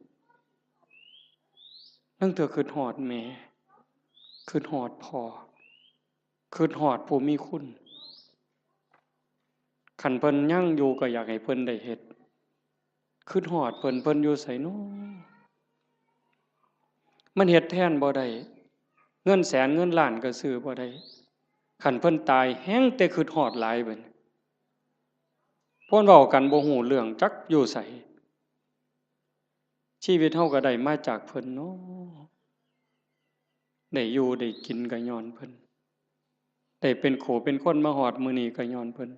สิตอบแทนแนวใดคิดไปจังซี่ก็น้ำตาพังยาวๆๆเฮ็ดจังไดบัดนี้สรุปโอ้ยเฮาก็ต้องเฮ็ดดีแล้วบัดนี้แม่ตายจากพ่อตายจากเพิ่นมาเฮ็ดนำเฮาบ่ได้ชีวิตเฮาก็เป็นของเพิ่นเฮาเฮ็ดดีเพิ่นก็ได้นำสิตั้งใจเฮ็ดดีเว้าก็ให้มันดีเป็นประโยชน์กับตนเองและผู้อื่นอันใดสิเป็นประโยชน์กับโลกกับสังคมกับประเทศชาติกับศาสนาทุ่มเทโลดบัดพ่อก็สิได้นำแม่ก็สิได้นำคนดีมันเกิดขึ้นบ่นี้โยมพอมันจะได้พิจารณาเองของมันจากนี่ผ่านไปก็เก่งไปนำอีกเบิดยามมีแนวมากระทบตากระทบจิตกระทบกายกระทบใจอิหยังก็แล้วแต่มันก็พากได้สติขึ้นมาปึ๊บน้ำตาขูอยู่ๆนี่มันหยุดจึกโลดเฮ้ยโง่ไปแล้วอันนี้บ่แม่นแล้วภาคความรู้สึกนั้นออกมาเป็นจังซี่เด้ยกจิตออกมาเลยเป็นผู้เบิ่งโอ้มันเป็นเรื่องธรรมดาตั่วเกิดแก่เจ็บตายเป็นธรรมดามันก็สิสอนอีกเจ้าสิมาเสียใจหยังตอนนี้ตั้งแต่ตอนเพิ่นอยู่นำเจ้าเจ้าคือบ่เฮ็ดดีนำเพิ่นนอกจากผู้ที่ตายไปแล้วผู้ที่ยังได้เจ้าเฮ็ดดีจังไดกับเขาอีกเจ้าสิมาฮ้องไห้คิดฮอดแต่ผู้ตายบัดผู้ยังเจ้าบ่เบิ่งเอาเจ้าสิเสียใจอีกทีหลังบ่นี่มันก็จะสอนมาเองเจ้าของนี่สอนเจ้าของเป็นจังซี่เด้ยายจากนั้นตาเห็นมัน หูได้ยินจมูกได้กลิ่นลิ้นได้รสสติมันมาท่านปุ๊บเคยหักมันก็สิตัดจึดออกบ่หัก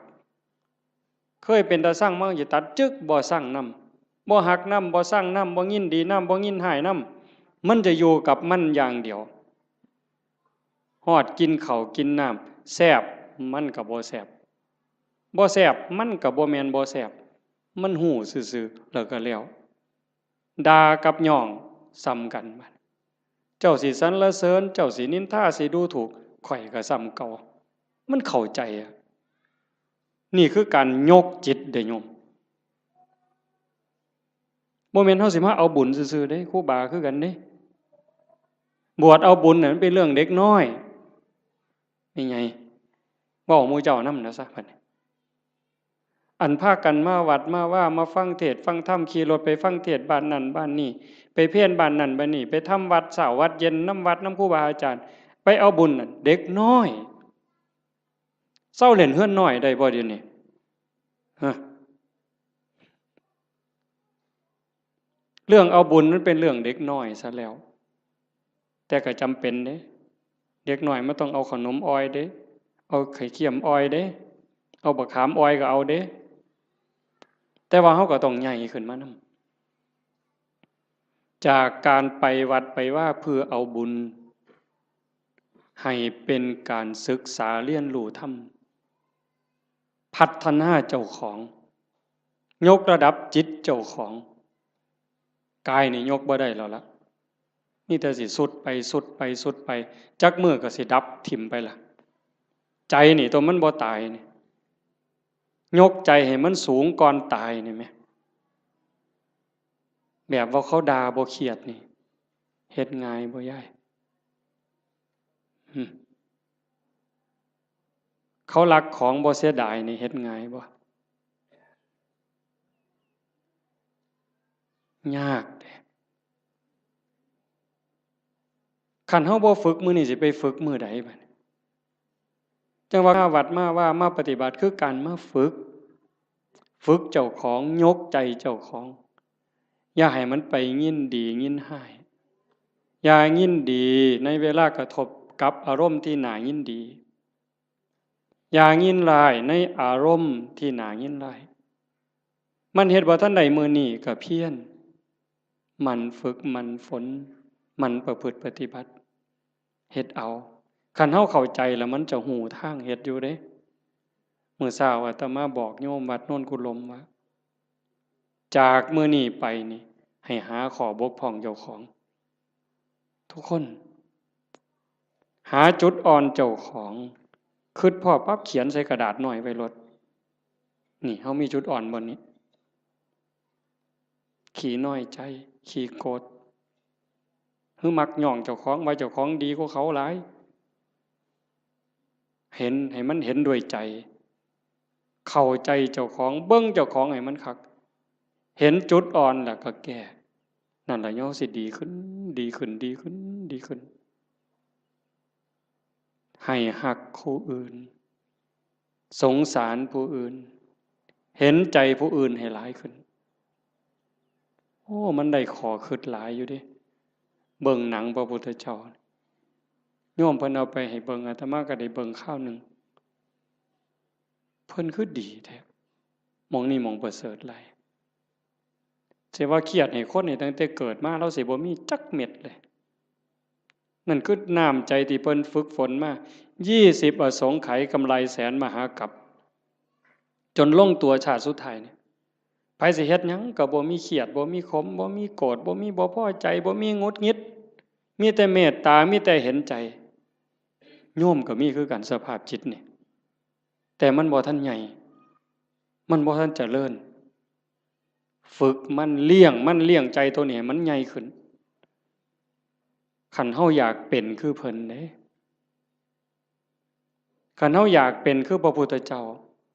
อยากให้พุทธะเกิดขึ้นกับเฮาทุกคนเป็นพุทธะได้เป็นม่านได้ไม่ใหญ่ก็เป็นม่านได้เป็นม่านเจ้าของเป็นพุทธะก็ได้เจ้าสิเลี้ยงหยังในใจเจ้าให้มันใหญ่ให้อภัยให้ไวที่สุด เมื่อวานนี่อาตมาตั้งแต่วันที่12เมิดวัดยึดโทรศัพท์ปิดเข้ากล่องเก็บเข้าห้องใหญ่ปิดประตูล็อกกุญแจเลยแต่อาตมาย่านบ่แน่นอนก็เลยเอามาโทรตอนแรงๆโทรถามโยมคันนี่ว่าเป็นอีหยังเฮ็ดจังไดกันแน่มันนี่มันโยมทางกรุงเทพโทรมาคุยกันเพิ่นก็ว่ามีเรื่องบางอย่างที่บ่พอใจกันอาตมาก็เลยว่าคันท่าคิดว่าเป็นลูกศิษย์พระพุทธเจ้าก็อย่าเครียดคันให้อภัยเป็นลูกศิษย์พระพุทธเจ้าถ้าผูกโกรธเป็นลูกศิษย์พญามารโว้ยบ่เอาแล้วแนวนี้เว้ยว่าโยมลงเป็นลูกศิษย์พระพุทธเจ้าเพิ่นว่าเอ้าเจ้าเป็นลูกศิษย์พระพุทธเจ้าเจ้าก็อย่าไปเครียดติล่ะเศร้าเครียดติล่ะบ่แม่นผู้ใดให้เจ้าเป็นได้เจ้าเป็นเองแน่นั่นว่าโอ้ยถ้าอย่างนั้นโยมไม่โกรธแล้วเพิ่นว่าถ้าโกรธถ้าแค้นถ้าอาฆาตก็เป็นลูกศิษย์พระเทวทัตหลุดแล้วเจ้าเอาวะล่ะเลยพระเทวทัตไปฮอดลูกศิษย์พญามารพุ่นแต่ขันหูจักให้อภัยผู้อื่นสงสารเมตตาผู้อื่นให้โอกาสผู้อื่นเป็นลูกศิษย์พระพุทธเจ้าพุทธังสรณังคัจฉามิเพิ่นว่าเด้ไม่ไงว่าอยู่บ่พุทธังสรณังคัจฉามิเพิ่นว่าเด้ธัมมังสรณังคัจฉามิสังฆังสรณังคัจฉามิทุติยัมปิแม้ครั้งที่สองตติยัมปิแม้ครั้งที่สามข้าพระพุทธเจ้าถือเอาพระพุทธเจ้าถือเอาพระธรรมถือเอาพระสงฆ์เป็นที่พึ่งเป็นที่ระลึกถึงจะปฏิบัติตามพระพุทธพระธรรมพระสงฆ์บุญเพิ่นเว้าอ่ะแต่บัดเครียดให้หมู่นั่นหน้างอลองค่องเว้ยตัวพระพุทธเจ้าผลมานี่เจ้าโอ้ยจะไปไว้ไสบาปบัดนี้ตัวหลวงพ่อเจ้าคณะอำเภอกับบาปอยู่มันก็บ่ปานตัวพระพุทธเจ้าเด้อตัวครั้งที่1ยังบ่พอได้แม้ครั้งที่2เพิ่นยังว่ายืนยันอีกอยู่นี่ทุติยัมปิแม้ครั้งที่2ตติยัมปิแม้ครั้งที่3ยังเครียดให้หมู่อยู่เบิ่งที่ละกิเลสมันบ่ปล่อยเจ้าง่ายๆได้แม่ใหญ่คันเจ้าบ่ตั้งอกตั้งใจนี่บ่ทันเด้เบิ่งเจ้าของให้คักเด้อสิสรุปแล้วเด้เบิ่งเจ้าของให้ดีๆทบทวนตั้งแต่เฮาเข้าวัดมาจนฮอดมื้อนี้เฮาดีขึ้นกว่าเก่าบ่เฮ้ยยายตัดสินด้วยความเป็นธรรมเด้เจ้าของนั่นล่ะฮู้เองตัดสินเจ้าของว่าดีขึ้นกว่าเก่าบ่ความโลภกูลดลงบ่น้อเวลาไปจำศีลนุ่งผ้าขาวอยู่วัดคันวัดใดเพิ่นให้ตักอาหารบนโต๊ะกูไปก่อนนี่กูเอาขึ้นฮอดผู้ทั้งหลังบ่น้อนี่เบิ่งเป็นแนวใดยังไปสุดโต๊ะยังถอยมาอีก3ก้าวเทมือมาข้างหลังหยุมขนมมวมอีกเทื่อนึงบ่ซ้อมเด้นี่ครูบาก็คือกันเด้กันว่านั่งสมาธิว่าซั่นหมู่พานั่งสมาธิอยู่ศาลาเพิ่นผ่อนไปดอกเดินจงกรมไปทั้งกุดพุ่น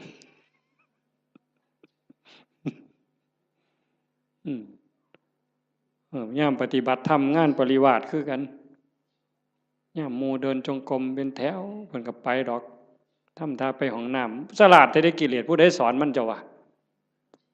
มันหูจักเอาโตรอดคอรอแค่แลแก้โตนี่ไว้ปานเกียร์จักผู้ใดสอนมันปานนั่นได้มันนี่ให้กว่าน้ำยังวะ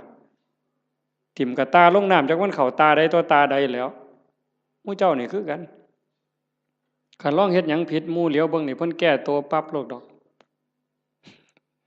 นั่งฟังเทศน์ตอดเงาเงึกหมู่เหลียวเบิ่งเพิ่นทำท่าเกาหัวเสยเพิ่นเด้บ่ได้ว่าเจ้าของเงานอนจักเม็ดได้หั่นมันฉลาดปานนั้นจักผู้ใดบอกมันหยังวะ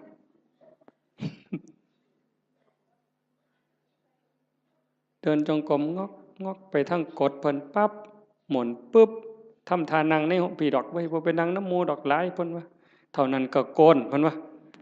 เท่านั้นก็ตดเพิ่นว่าเอ้านั่งกดผู้เดียวพี่ดอกเพิ่นว่านั่งคัดตมาดได้ปึ๊บพูดโธพูดโธสมควรแก่เวลาปักฉลาด มึงที่ละมันเจ้าสิรอดมันสันบ่มันต้องอยู่น้ำมูเอาจริงเอาจังน้ำครูบาอาจารย์ตายเป็นตายเอาพ้นบ่ตายกูกับบ่ตายปานนั้นตัวเถื่อมันสิเป็นขู่เป็นคนนี่ไม่ไงตามใจเจ้าของนี่พังหมดหลวงปู่บุญเสริมนี่เรามาอยู่น้ำหลายปีตามใจตัวชั่วระยำเราบ่ว่าธรรมดาเด้ตามใจตัวชั่วระยำแม่นความเพิ่นอาตมาบ่เถียงอาตมานี่ล่ะผู้หนึ่งยิ่งว่าเจ้าของเป็นอาจารย์นี่โหยมือบ่อยากลุกนี่หาว่าเจ้าของเมื่อยพุ่นเด้โอ้ยเฮาเมื่อยเว้ยเพิ่นว่าจะคิดเรื่องหยังต่อเรื่องหยังเรื่องบ้านเรื่องคนแน่ผู้นั้นก็มาถามผู้นี้ก็มาถามบ่ได้พักบ่ได้พรเพิ่นว่ามื้อคืนมาดึกเพิ่นว่าเด้อันลูกวัดบ่ลูกนี่นอนตายนอนกินวัดกินว่าพุ่นเพิ่นว่าคือ ผู้อื่นนี่เอาให้ตายรถเจ้าของนี่โอ้ยขออ้างสารพัดวางต้นปีนี่เขาเฮงว่าสิตายแฮงแต่ได้ทามันกิเลสบัดนี้บ่ต้องลุกดอกเขาว่าเจ้าบ่สบายเขาฮู้หมดวัดละโว้ยบัดเฮ็ดแนวอื่นบัดนี้นะบ่เป็นเรื่องเป็นราวบ่ได้คิดว่าเจ้าของโซ่จักเม็ดบัดนี้เป็นแนวนั้นเด้ทั้งนั้นต้องทบทวนเบิ่งเจ้าของตั้งแต่มือหูจักคว่ำมามือเขาวัดเขาว่ามาจนหอดมือนี่ความโลภลดลงบ่ความอิจฉาโมนี่ลดลงบ่ความเข้าใจในขออัดขอทำมันเพิ่มขึ้นบ่ง่ายเด้อโยมเด้ออันนี้กิเลสมันก็ฉลาดอีกเด้เวลาครูบาอาจารย์ถามปัญหาถามนั่นถามนี่มันสิทำทายืดไว้ดอกคันเพิ่นถามเป็นจังไดย้ายขอนั้นเจ้าว่าจังไดเพิ่นสิหลับตาปั๊บโลดเที่ยงทีลี่ อย่ามายุ่งเด้อข้อยกำลังนั่งสมาธิเพิ่นว่าเพิ่นย้านเพิ่นตึกถามย้านจากอายหมู่มึงที่ละมันนี่ก็คือม่านย่าถ้าเฮาปฏิบัติธรรมบ่เห็นม่านย่าเจ้าของนี่จบแม่ไงเจ้าอย่าคุยข้อยบอกเลยว่าเจ้าอย่าคุย สมเจ้าจะว่าแต่พระครูเด้อเว้ยฮอดสมเด็จเจ้าคุณสมเด็จว่าไปโลดคันเจ้าบ่เห็นม่านยาเจ้าของบ่เห็นเล่ห์เหลี่ยมในใจเจ้าของนี่มันว่ามันตัวผู้อื่นที่แท้มันตัวเจ้าของเล่ห์เหลี่ยมตรงนี้น่ะต้องเห็นตัวนี้เห็นจิตในจิตตรงนี้เจ้าจังสิเข้าใจธรรมะเจ้าจังสิเห็นหน้ากิเลสคันเจ้าบ่ทันเห็นจิตในจิตบ่ทันเห็นตรงนี้เอ้ยต้อยเจ้าหอพุ่นต้อยหออีหลีโยมให้เจ้าหอสำนกนี่ไปโลดไปให้เจ้าหอสำนกเรียกนี่จะว่าแต่3 โต6 โตให้เจ้าบอกมาโลดถูกทุกงวดก็สร้างเจ้าบ่ม่มนรกดอกไปบ่รอดเจ้าพัฒนาจิตเจ้าบ่ได้แน่ๆเจ้าว่าได้ใหญ่ทั้งสัญญาติโยมต้องฝึกการละบาปการทำบุญการทำดีแล้วก็ต้องละเฮ็ดหยังทำหยังพยายามว่างยิ่งเฮาทำบุญบ่ต้องเอาหยังอย่าเอาแม้แต่คำย่องคันเฮ็ดได้ตรงนี้สิใกล้พระพุทธเจ้าได้นี่บ่ง่ายเด้คันเฮาไปบ่ใกล้พระพุทธเจ้านรกมันเอิ้นเฮาอยู่ทอดกฐิน8 ล้านกองนรกมันก็เอิ้นเจ้าอยู่เนี่ยรักษาศีลจนตายมันก็เอิ้นเจ้าลงนรกอยู่นี่เอา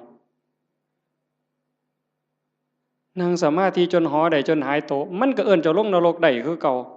แต่คันเจ้าเห็นจิตในจิตเข้าใจเจ้าของหูจักละหูจักว่างเห็นกับกิเลสมันกระซิบเจ้าหูจักหนามันแล้วก็ยันหน้าผากมันออกนั่นเจ้าสิเข้าใจแล้วก็ฝึกละฝึกว่างตัวนี้คือบ่ให้ปุ๋ยมันเลยบ่ให้อัตตาบ่ให้ตัวตนบ่ให้ม่านมันได้ช่องจังสั่นเฮาเฮ็ดหยังทำทานทำหยังบ่ต้องมีสื่อมีเสียงดีที่สุดตัวนี้มันสิยกเจ้าขึ้นไปสู่อริยมรรคไปเลยสู่อริยมรรคอริยผลแต่ขันยังยากน้ำซื่อน้ำเสียงอยู่นี่ว้ายว่าออกบุญกฐินเด้อว่าตามสมควรหรือตามกำลังก็แล้วแต่ออกมาออกแล้วไปนั่งอยู่เฮือนเงี่ยงหูหน่อยฟังย่ำไหนกำนันสิอ่านสื่อกูหนอตอนกำนันอ่านสื่อเจ้าของล่ะไปฆ่าอาบน้ำบ่ได้ยิน ออกมาแต่อาบน้ำโอ้เศร้าอ่านอีก2 คนหมดเว้ยบ่มีชื่อกูว่ะไถไหนมาฮอดกำนันคือบ่อ่านให้ข่อยแน่ล่ะเพิ่นว่าตายเด้นั่นน่ะขาดทุนโยมสุบินนี่ไปออกวิทยุคือกันแล้วคือบ่มีชื่อข่อยแน่ล่ะยายเพิ่นสิว่าจักมื้อนึงบ่ได้โยมขาดทุนตอนนั้นเด้อตอนนั้นขาดทุนเฮ็ดแล้วก็ปล่อยไว้ลองเบิ่งเพิ่นสิอ่านก็เรื่องของเพิ่นบ่อ่านก็เรื่องของเพิ่นแต่กิเลสมันก็มักย่องเด้นี่คันได้ถูกอ่านชื่อจักหน่อยแล้วโอ้ยหน้าใครอึ้งลึงกันโลดเข้าเฮือนก็บ่ได้มันคาประตูมันใหญ่หลายอืมฝึกใหม่ใหม่ๆมันก็สิเป็นเสียดายอยู่ดอกคันเพิ่นย่องแล้วทรงมีแรงแต่คันดูเขาเฮ็ดแล้วก็แล้วไปเฮ็ดแล้วก็แล้วไปหน่อยก็ตามหลายก็ตามเฮ็ดด้วยใจด้วยความศรัทธาจริงๆอุบายของการให้ท่านเป็นอุบายเอาชนะความเห็นแก่ตัวเอาชนะความขี้ทีเท่านั้นเด้เรื่องสวรรค์น่ะเป็นแนวล่อซื่อๆเด้พุทธศาสนาแท้ๆนั่นการให้ท่านเป็นอุบายเอาชนะความขี้ทีเอาชนะความเห็นแก่ตัวคันเฮาสละได้นั่นมันเป็นจาคะคันเฮาอยากได้ซื่อๆอยากให้เขาย่องอยากมีซื่อติดน้ำนั่นน้ำนี่อันนั้นมันเพียงแค่ให้ทานยายเฮ็ดนั่นเฮ็ดนี่อยากให้เพิ่นย่องอยากให้เพิ่นประกาศติดซื่อไว้ให้คนได้ฮู้ได้เห็นมันก็ดีระดับหนึ่งแต่มันเพียงแค่ให้ทานมันบ่ทันฮอดจาคะจาคะนี่สลัดออกบ่เอามาได้เอาออกเอาไปแล้วอย่ามาเฮ็ดหยัง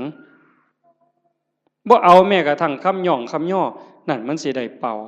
นิพพานเป็นของให้เปล่าบ่ได้ซื้อเพราะสลึงอันนี้เว้าน้ำก้นหลวงปู่เด้นิพพานเป็นของให้เปล่าพระอริยเจ้าตั้งแต่โสดาบันสกิทาคานาคาก็เป็นของให้เป่าบ่ได้ซื้อเพราะสลึงแต่อาศัยการฝึกการฝนการบ่มจิตบ่มใจจังซั่นให้ฝึกมันบ่ทันล่ะยายเคยมีคนไปถามพระพุทธเจ้านี่แล้วว่าแก่แล้วเฒ่าแล้ว120 ปีบ่2เฒ่าอันเคยได้ยินตัว2เฒ่าน่ะ120 ปีหัวสั่นงอกไปกราบพระพุทธเจ้าโอ้ยแตะกี้มั่วประมาทหลายว่าซั่นตอนนี้เฒ่าแล้วจักสิตายมื้อใดเฮ็ดจังไดจังสิได้บุญหลายว่าซั่นมันจังสิได้ทัน120 ปีเนาะมันสิเลยจักมื้อเจ้าว่าบ่ทันได้เฮ็ดบุญจักหน่อยหรือเฮ็ดจังไดมันยังสิทันมันยังสิได้หลายที่สุดพระพุทธเจ้าว่านั่งอยู่ซื่อๆบ่ต้องไปเฮ็ดหยังดอกคันจะไปทอดกฐินทอดผ้าป่าก็บ่ทันหมู่ดอกเธอจะไปหาผ้ากฐินนั่นตายซ้ำบ่ได้ทอดดอกสิไปหุงข้าวใส่บาตรที่บ่ดีดังไฟบ่ทันแล้วตายแล้วเจ้านั่งเบิ่งลมหายใจหันไปหายใจเข้าหายใจออกเข้าก็ปล่อยออกก็ปล่อยบ่มีผู้ใดเสียดายนี่คือปล่อยว่างจาคะผู้ใดเสียดายลมหายใจเข้านี่แม่นไงโอ้ยสิมันกูเสียดายได้หายใจเข้ากูบ่ออกหัวมันดอกเอาทำแม่กันเสียดายอะไรหายใจเข้ามีแต่เอาอย่างเดียวหายใจเข้าเลยเจ้าบ่ต้องให้มันออกมาดอกเสียดายมันเอาเลยอนุญาตเดี๋ยวเจ้าสิฮู้ว่ามันสิเป็นหยังหายใจเข้ามันก็ต้องออกมาแล้วก็ต้องเข้าคือกันแต่บ่มีผู้ใดเสียดายบ่ติดยึดบ่ผูกยึดบ่ถือมั่นในลมหายใจเข้าหายใจออกการเป็นการอยู่ในชีวิตประจำวันก็คือทำดีนี่ต้องเฮ็ดละชั่วก็ต้องละชั่วทำดีสร้างบุญสร้างกุศลเฮ็ดไปซอยเหลือโลกซอยเหลือสังคมวัดว่าบ้านเมืองชุมชนที่เฮาอยู่เฮ็ดไปเถาะทำดีไปเถาะนั่นคือบุญนั่นคือพลังนั่นคือสมบัติที่สิส่งจิตวิญญาณไปสู่ที่ดีที่งามมีสุคติสวรรค์เป็นต้นแต่คันเฮาฝึกปล่อยฝึกว่างจิตสิโล่งโปร่งเบาใกล้พุทธะเข้าไปเรื่อยๆใกล้พระพุทธเจ้าเข้าไปเรื่อยๆคันเบาเท่าใดแห่งขึ้นสูงเด้จิตเบาจากความยึดมั่นถือมั่น เบาจากความยึดถือความเป็นตัวเป็นตนนั้นนั่นไก่พระพุทธเจ้าเพิ่นเว้าเป็นอุปมาว่าประตูพระนิพพานเฮาสิเข้าไปเมืองนิพพานได้จะต้องเฮ็ดโตน้อยๆความรู้สึกว่าเป็นตัวเป็นตนมันต้องน้อยอีหลีน้อยส่ำใดน้อยส่ำเพิ่นว่า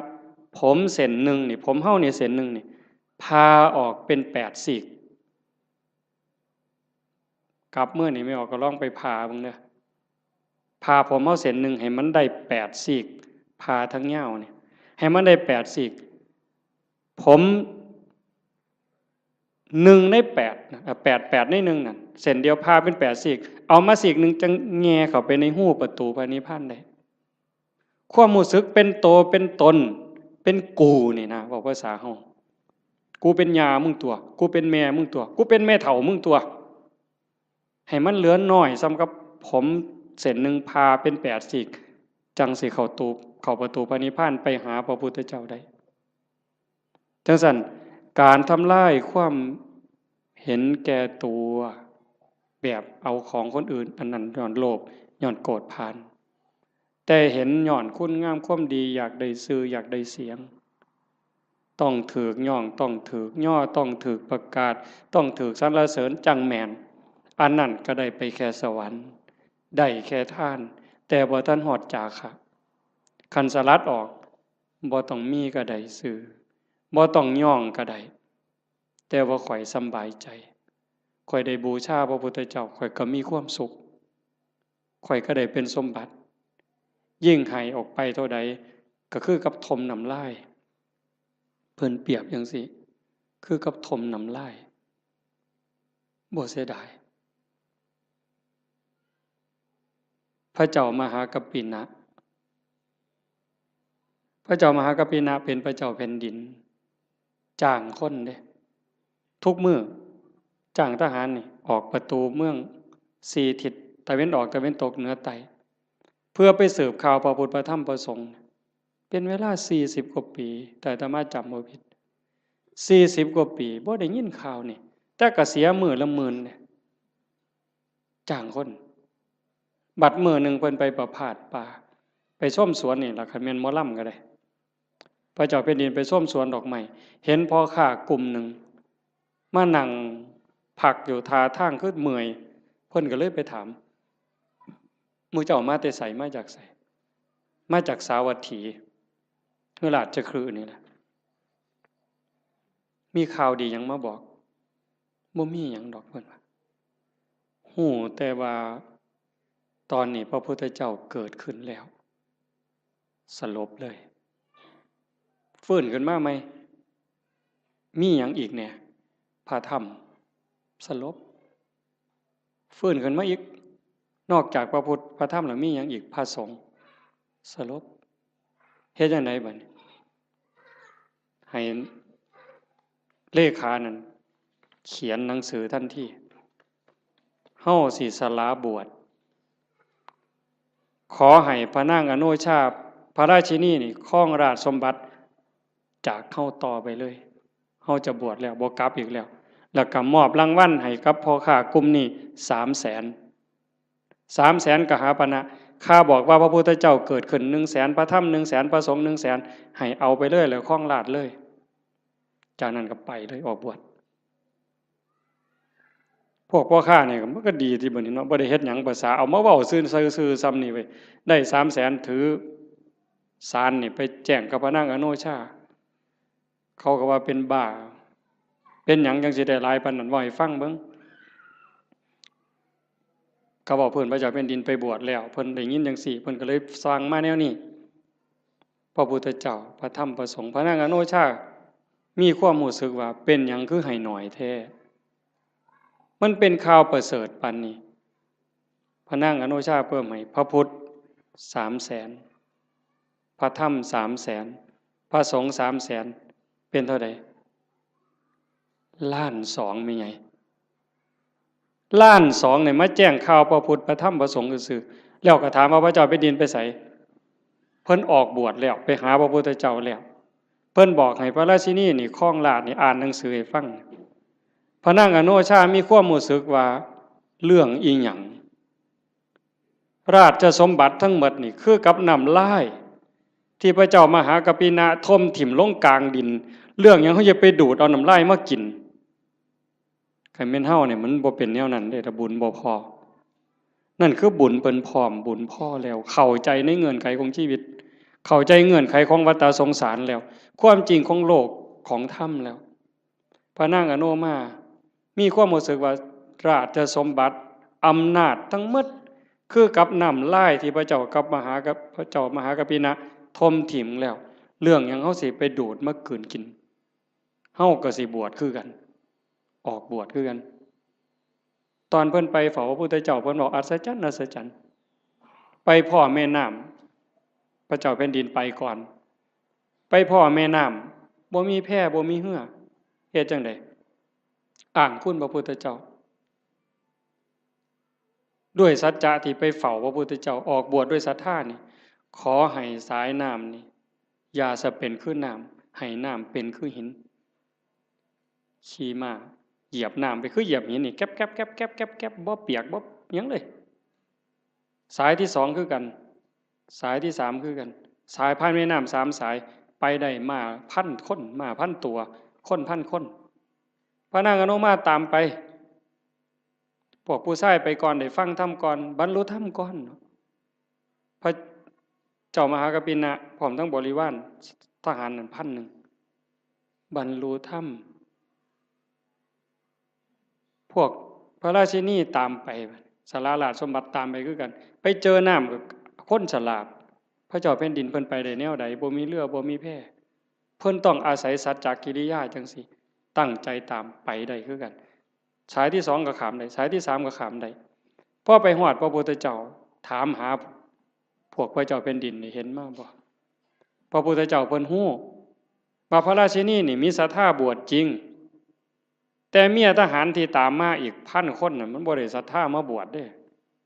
นำมาเอาผัวซื่อๆได้ซุ่มนั้นสินำมาเอาผัวหลบไปแต่พระราชินีนี่ตั้งใจบวชจริงพระพุทธเจ้าเพิ่นเลยว่าให้เห็นตอนนี้บ่ได้เพิ่นเลยบอกว่านั่งลงก่อน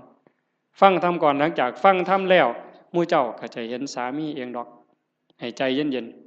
ๆพระพุทธเจ้าแสดงธรรมจบปั๊บเข้าใจบรรลุธรรมเป็นโสดาบันพวกผู้ชายได้ฟังรอบสองเป็นพระอรหันต์หมดความอยากได้ผัวลบไปมันหมดแล้วบวชเป็นภิกษุณีนำกันต่อพุ่นเด้จังสั่นเฮาสิเฮ็ดหยังทำหยังก็คือกันเด้อโยมเด้อลองทดสอบเบิ่งจากการท่าน5 บาท10 บาท100 บาทแสนบาทล้านบาทท่านแล้วเพิ่นย่องประกาศซื้อเขียนป้ายติดให้เฮาก็ได้มาแล้วหลายเทื่อหลายรอบบัดนี้ลองเบิ่งว่าเฮาลองบริจาคน้อยก็ซังหลายก็ซังบ่ต้องเขียนชื่อก็ได้คันไว้ใจกันบ่ต้องเขียนก็ได้แล้วเบิ่งความรู้สึกมันสิเป็นอีกแนวหนึ่งมันสิเป็นอีกแบบหนึ่งรสชาติมันต่างกันลองเบิ่งแล้วบ่ลองบ่ฮู้บ่ให้ฟังก็เพราะปานนั้นมันต้องเฮ็ดด้วยตนเองมื้อนี้เว้ามาโดนพอสมควรบ่ได้เว้า7-8 มื้อมันเลยสิเว้าหลายจักหน่อยแต่ว่าเสียงมันบ่คืนก็เห็นว่าพอสมควรอาจจะได้เรื่องบ้างบ่ได้เรื่องบ้างจริงใจอาตมาตั้งใจว่าสิเว้าเรื่องหนึ่งเรื่องศาสนามีคนฝากมาอยู่แต่ว่ามันลงไปบ่ได้ก็สร้างมันเถาะก็ขอฝากเพียงแค่ว่าให้ญาติโยมนี่รับผิดชอบเจ้าของบ่มีผู้ใดซอยผู้ใดได้บัดฮอดบัดสุดท้ายเด้โยมบัดเฮานอนอยู่เทิงเตียงนอนติดสาดติดเสือจังสิเข้าใจตนแลเป็นที่พึ่งของตนอัตตาหิอัตโนนาโถจังสิเข้าใจตัวนั้นคันบ่จังสันบ่ท่านเข้าใจโยมแต่ว่าเฮายังโชคดีจักหน่อยว่าเฮาได้เข้าวัดได้ฟังธรรมได้ปฏิบัติธรรมฝึกตายดูบ่แม่นเว้าเล่นเด้ยามมื้อแลงไหว้พระนั่งสมาธิแล้ว บัดนอนลงนี่ลองบอกว่า นอนลงเธอนี้สิบ่ได้ลุกอีกแล้วเด้อตายแล้วล่ะบัดนี้บอกเจ้าของจังซี่แล้วก็ทำใจหามันแม่นอีหลีเลยเฮ็ดจังได๋สิเฮ็ดแนวใดเครียดให้ไผสั่งให้ไผอาฆาตไผติดหนี้ผู้ใดว่างละออกคันใจเฮายังวุ่นวายมันไปอบายเด้สอนเจ้าของจังซี่เฮ็ดจังไดใจสิสงบคันใจสงบก็ไปสู่สุคติจังซั่นนอนลงก็เบิ่งอาจจะเบิ่งร่างเจ้าของนอนไล่ตั้งแต่ฝ่าเท้าฮอดปลายผมตั้งแต่ฝ่าเท้าฮอดปลายผมปลายผมฮอดฝ่าเท้าบาปก็เฮ็ดบุญก็เฮ็ดดีก็เฮ็ดหลายบุญก็เฮ็ดหลายชั่วก็มีสุดท้ายก็ซ้ำนี้ตายแล้วเอาหยังบัดบ่มีแนวเอาร่างกายก็เอาบ่ได้มีอย่างเดียวที่สิปลอดภัยที่สุดคือเฮ็ดใจให้สงบหลังจากเบิ่งร่างกายจากฝ่าเท้าฮอดปลายผมมืออยู่จังใดแขนอยู่จังใดขาอยู่จังใดหันมาเบิ่งลมหายใจบัดหายใจเข้ายาวละเอียดออกยาวละเอียดลมเข้าลมออกลมเข้าลมออกผู้ใดใส่พุทโธก็พุทโธไปให้มันหลับไปครับจังสันซุมื้อนี่คือการเตรียมตัวตายที่ดีที่สุดบ่มีผู้ใดซอยได้ที่ว่าเฮ็ดกฐินล้านกองหาบัดเฮาเจ็บเฮาปวดแม่ใหญ่บัดใกล้สิตายมันเจ็บมันปวดทุรนทุรายมันบ่คิดฮอดกฐินนั่นดอกบ่คิดฮอดปิ่นโตบ่คิดฮอดบวชลูกบวชหลานซ้ำดีบ่ดีนิมิตขาเป็ดขาไก่ขากบขาเขียดมันมาหลอนเอาใจขาดปัดตอนกำลังทุบหัวกบใจขาดปัดไปเลยตกนรกท้วนเลยกฐินแสนกองท่าให้พ้นจากกบตัวนั้นก่อนแต่ขันเบิ่งจิตเบิ่งใจให้ดีเบิ่งลมให้ดีเฮ็ดจิตให้สงบให้มันเป็นนั่นล่ะบาปก็บ่เอาบุญก็บ่เกี่ยวละอย่างเดียวว่างอย่างเดียวบุญเนี่ยมันตามอยู่แล้วว่างอย่างเดียวจิตเป็นอิสระดีบ่ดีจากปุถุชนคนกิเลสหนายกไปสู่ความเป็นพระอริยเจ้าได้บ่พ้นสมัยเด้พระพุทธเจ้าเพิ่นบอกยืนยันว่าแม้ปัจจุบันนี้พระอรหันต์ก็ยังเป็นได้ตราบใดที่พุทธบริษัทยังเป็นอยู่โดยชอบโลกนี้จะไม่ว่างจากพระอรหันต์โยมก็เป็นได้หมดทุกคนทุกคนมีโอกาสตกนรกมีโอกาสเป็นพระอรหันต์ได้หมดทุกคนทั้งโยมทั้งพระทั้งผู้เฒ่าทั้งเด็กน้อยบ่แต่หูเรื่องเฮ็ดให้มันเป็นจริงๆมันอยู่นี่อยู่ในใจเฮาหมดเนี่ยตั้งแต่นรกเปรตอสุรกายสัตว์เดรัจฉานมนุษย์สวรรค์6พรหม20ฮอดพระอริยเจ้าโสดาบันสกิทาอนาคาอรหันต์อยู่ในใจนี่หมดเฮาสิจูนไปได้บ่ไดคือจูนขึ้นวิทยุโทรทัศน์ขึ้นต่างๆคันจูนลงตัวปั๊บไปถึกช่องพระอรหันต์ปุ๊บสมบูรณ์ปุ๊บเลยแล้วคันถ้ามันจูนบ่ถึกว่าสินั่งสมาธิเอาบุญมันคือเห็นบ่อย่างนั้นด่ากูเครียดตาน้ำตาแดงนั่งสมาธิกัดแขวกัดข้างนี่ป๋าห่วยจบบ่ลงซะเนาะบ่เพิ่นหมู่ข่อยเทื่อนึงซะดอกก่อนจบตั้งแต่หลายปีพุ่นไปปฏิบัติธรรมนํกันอยู่วัดผิดบ้านแก่งนั่งสมาธิชั่วโมงกว่าว่าแต่แม่นเป็นหยังเว้ยต่างคนก็ต่างนั่งไปนํกันหลายองค์ในปีนั้นตั้งแต่ปี36พุ่นดอกมันจักปีแล้ว22 ปีแล้วไปนั่งสมาธินํกันซุ่มอาจารย์จรัญพวกหมู่นี้แล้วอาจารย์วัดอาจารย์สุมินพวกครูวัดใต้นี่ไปบักหลายนึงปีนั้นก่อนเข้าพรรษาไปนั่งสมาธิอยู่นํกันนั่งสมาธิชั่วโมงนึงแล้วเพิ่นพาแผ่เมตตาบัดเวโลโหมิอภยาปัชโชโหมิจบเรียบร้อยบัดนี้พ่อใหญ่หนึ่งหมู่กันนี่ดอกบ่ออกชื่อแล้วดอกรุดโตนศาสตร์แผ่เมตตาเรียบร้อยอะระหังสัมมาสุปฏิปันโนกราบ3 เทื่อแล้วปั๊บว่าจังได๋คำแรกขออภัยเด้อ อยากเตะปากผู้ใหญ่บ้านเด้ว่าสันว่า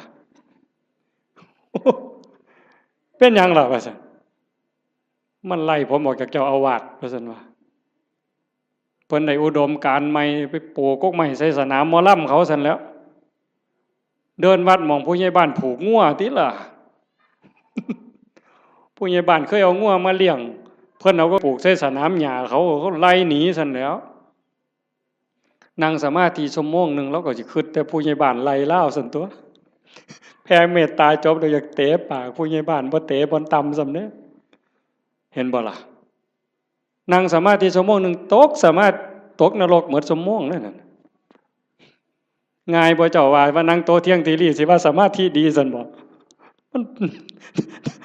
ทางกายยังบ่ท่านแมนเนี่ยใหญ่นั่งเที่ยงทีรีตั้งแต่คิดแนวเขาป่าเขาดงไปก็ได้หั่นมันต้องเห็นจิตเจ้าของต้องอ่านตรงนี้ให้ได้เด้อฝากไว้ให้เห็นใจเจ้าของเห็นใจเจ้าของอ่านให้มันออกคือเบิ่งผู้อื่นเฮาเบิ่งผู้อื่นเฮาอ่านใจมันนี่มันกำลังคิดนั่นเด้นี่เวลาลูกเครียดหลานเครียดเบิ่งมันเปิ้นว่าเด้เบิ่งลูกไผ่ลูกเขยคือกันเขาเป็นจังซี่มึงกูหูใจมันน่ะมันคิดอันนั้นใจเจ้าของนั่นต้องหูใจผู้อื่นแสนคนล้านคนก็บ่เป็นประโยชน์หยังพอปานใดดอกคันเห็นใจเจ้าของหูใจเจ้าของสุดยอดจังซี่เลยการปฏิบัติธรรมให้เห็นใจเจ้าของเห็นใจเจ้าของก็เห็นเล่ห์เหลี่ยมของกิเลสเห็นม่านยาในใจคันเห็นจังซั่นปั๊บดักทางมันบ่ตามมันบ่สนองมันหมดเหงื่อหมดหญ้าหมดห้ำจอยอ่อนโซ่สุดท้ายตายได้คันเฮาบ่ให้อาหารมันดูๆนี่ความคิดใจที่มันเห็นมันดูๆเขาหักเหลี่ยมมันดูๆเขาบ่ตามใจมันดูๆเขาจักหน่อยก็อ่อนกะลาคุณธรรมอ้วนขึ้นความเป็นพระอ้วนขึ้นในไม่ออกนี่แหละไม่ออกเป็นพระความเป็นพระความเป็นผู้ดีมีศีลมีธรรมสูงขึ้นอ้วนขึ้นอ้าวจบอีหลีแล้วล่ะบัดนี้บ่าย3กับ1นาทีแล้วขออนุโมทนาสาธุกับญาติโยมทุกคนทุกท่านพร้อมทั้งคณะสงฆ์ครูบาอาจารย์พระเดชพระคุณหลวงพ่อเจ้าคณะอำเภอโพนทรายเจ้าคณะตำบลท่าหาดยาวตำบลศรีสว่างด้วยเนาะทางฝ่ายญาติโยมก็มีโยมกำนันเป็นประมุขเป็นประธานญาติโยมผู้เฒ่าผู้แก่ทุกท่านที่มาร่วมฟังธรรมในวันนี้ก็ขอรัตนาอ้างอิงอำนาจแห่งคุณพระศรีรัตนตรัยคุณของพระพุทธเจ้าพระธรรมพระสงฆ์และอำนาจแห่งบุญกุศลคุณงามความดีที่มีทั้งหมดทั้งมวลในสากลและจักรวาลจงหลอมรวมเป็นตบะเป็นเดชะเป็นพลวปัจจัยอำนวยหนุนส่งให้ท่านทั้งหลายจงเป็นผู้แกล้วกล้าอาจหาญร่าเริงในการสร้างบุญสร้างกุศลสร้างคุณงามความดีให้ยิ่งขึ้นไปให้เป็นผู้เจริญงอกงามในจตุรพิทพรชัยคืออายุวันนะสุขภละปฏิภาณธรรมสารสมบัติให้เป็นผู้มีสัมมาทิฏฐิมีโอกาสประพฤติธรรมปฏิบัติธรรมให้ได้เข้าถึงธรรมที่ยังไม่เข้าถึงได้รู้แจ้งธรรมที่ไม่ทันได้รู้แจ้งจนสามารถนำตนให้พ้นทุกข์ได้มีความสุขกายสุขใจปรารถนาสิ่งหนึ่งประการใดหากเป็นไปโดยชอบประกอบด้วยธรรมแล้วก็ขอให้ความหวังความปรารถนานั้นจงสำเร็จทุกประการโดยทั่วกันทุกท่านทุกคนทุกรูปทุกนามเทอญ